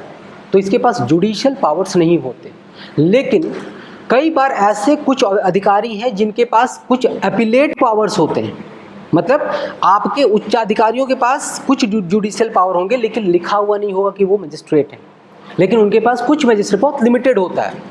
तो एसडीएम के पास चूंकि थोड़ा वाइडर स्कोप होता है, इसलिए मजिस्ट्रेट लिखा हुआ है। तो मैजिस्ट्रियल पावर जिसके पास है वो मजिस्ट्रेट है।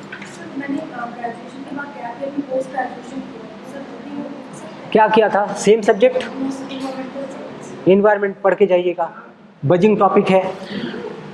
आप जितने भी, व्हाट आर दी एग्रीकल्चर पर ग्रीन हाउस का क्या इम्पैक्ट होगा, महिलाएं one of the most hit होंगी क्लाइमेट चेंज से, एक्सप्लेन, बता पाएंगी? नहीं, महिलाएं क्यों ज़्यादा इम्पैक्टेड होंगी ग्लोबल वार्मिंग से, पुरुष क्यों नहीं होंगे उतना ज़्यादा? उनके ऊपर सर जो रिस्पॉन्सिबिलिटी होती है सर, जो घर की जो भी मैनेजमेंट की है सर, वो ज़्यादा होती है। पुरुषों के पास कुछ नहीं होती सर, होती है सर, बट अब मैं भी पुरुष हूँ, मेरे पास भी कुछ रिस्पॉन्सिबिलिटीज़ है। हेल्थ इम्पैक्ट सर नहीं, कुछ सोचिए इस पर। दूसरा एंगल है, कोई सोच पा रहा है, कोई लेडी सोच पा रही है इन्वायरमेंटल क्यों इम्पैक्ट ज़्यादा होगा लेडीज़ पर? हाँ जैसे राजस्थान में केस स्टडी में वुमेन्स क्या क्या बढ़िया बढ़िया बढ़िया जिसका नहीं माइग्रेशंस, यस ठीक है, इस तरह के कुछ पॉइंट्स। और कोई आप कुछ कह रहे हैं? तो ये भी होता है कई बार जो गांव होता है वहाँ पे जो वुमन होती हैं तो बहुत सारे छोटे छोटे इंडस्ट्री चल रहा है तो उनके इन्वायरमेंट के हिसाब से लाइक बेच के कुछ वो चेयर बनाते हैं, अगर पेड़ कर देंगे तो उनके लिए इन्वायरमेंट अपॉर्चुनिटी भी खत्म हो जाए।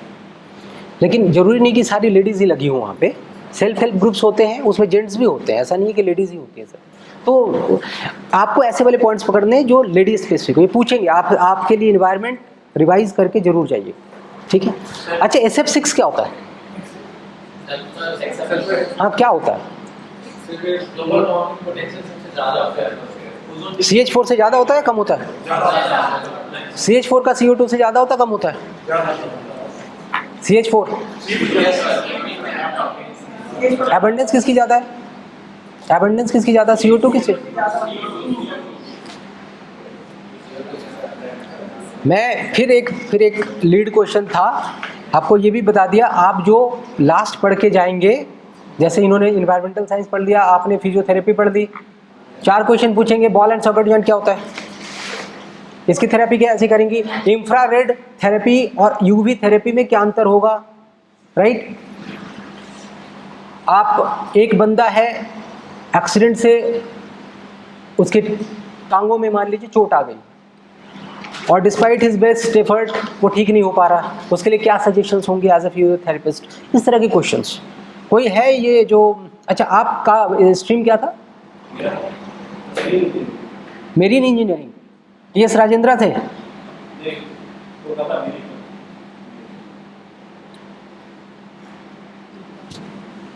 I was in TS Rajendra, right. पहले IT के थ्रू होता था, हाँ अभी भी होता है। TS चाणक्य, पहले उस समय उसका नाम TS चाणक्य हो गया, पहले TS राजेंद्र होता था।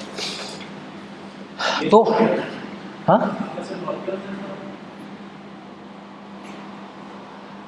जो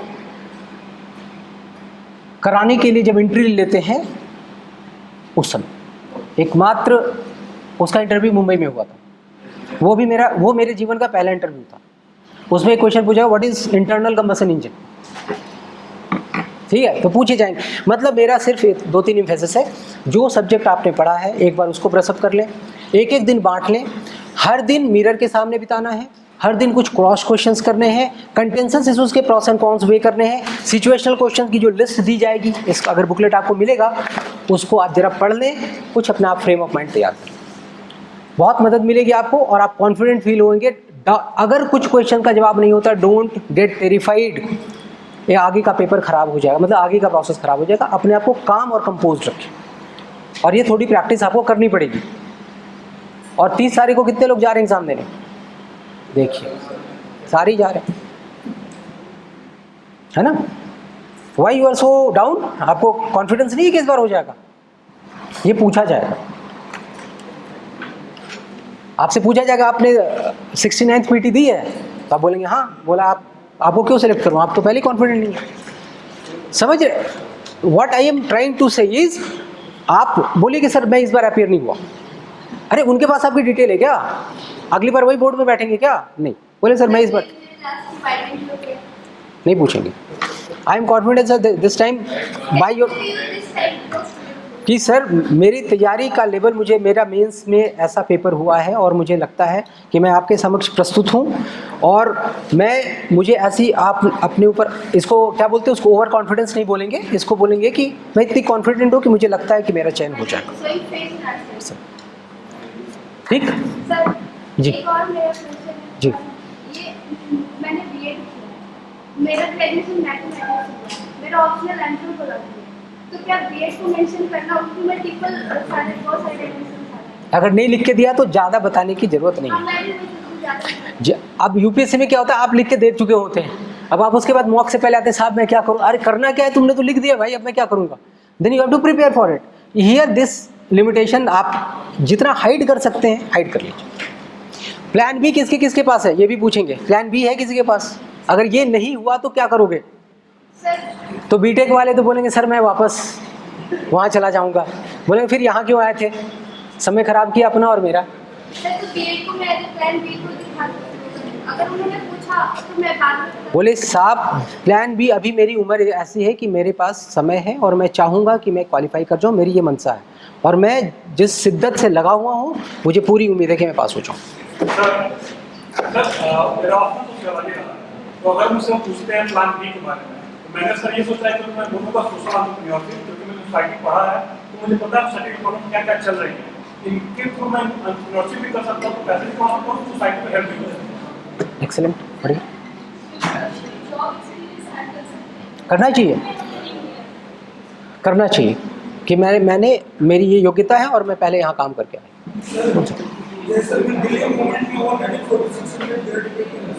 4200 ग्रेड पे 46 पे। क्या आप असिस्टेंट सेक्शन ऑफिसर हैं? अच्छा।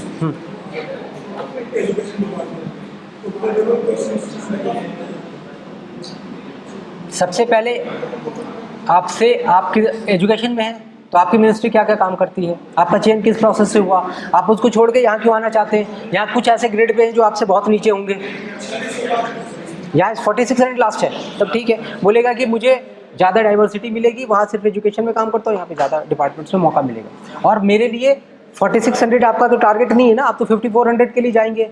आप बोलेंगे कि मैं SDM बनने के लिए इच्छुक हूँ और मैं इसलिए आता हूँ। सर ये भी क्वेश्चन होता है कि मतलब आप सिविल सर्विसेज क्यों करना चाहते हैं? हाँ, तो जो इसका आंसर है मॉडल आंसर नहीं, आप अपनी बैकग्राउंड देखिए और उसको जस्टिफाई कीजिए कि मैं क्यों आना चाहती हूँ। मत विजन होता है जैसे नेगेटिव सेंस, जैसे मैंने करप्शन देखा है, मैंने अपने ये इसको ऐसे नहीं बोलिए, समाज में अभी स्कोप फॉर इम्प्रूवमेंट है और मैं उसका एक पार्ट बनना चाहता हूँ। मैं बार बार आपको डिसिस्ट कर रहा हूँ, ऐसे वर्ड्स ना बोले जो आप ही, जिससे ना कि ये उन्हीं को लगे कि ये तो वो तो इन सर्विंग पीपल है ना, मतलब मुझे ही चोर बोल रहा है, ऐसा ना लगे। Anything else? Should we wind up now?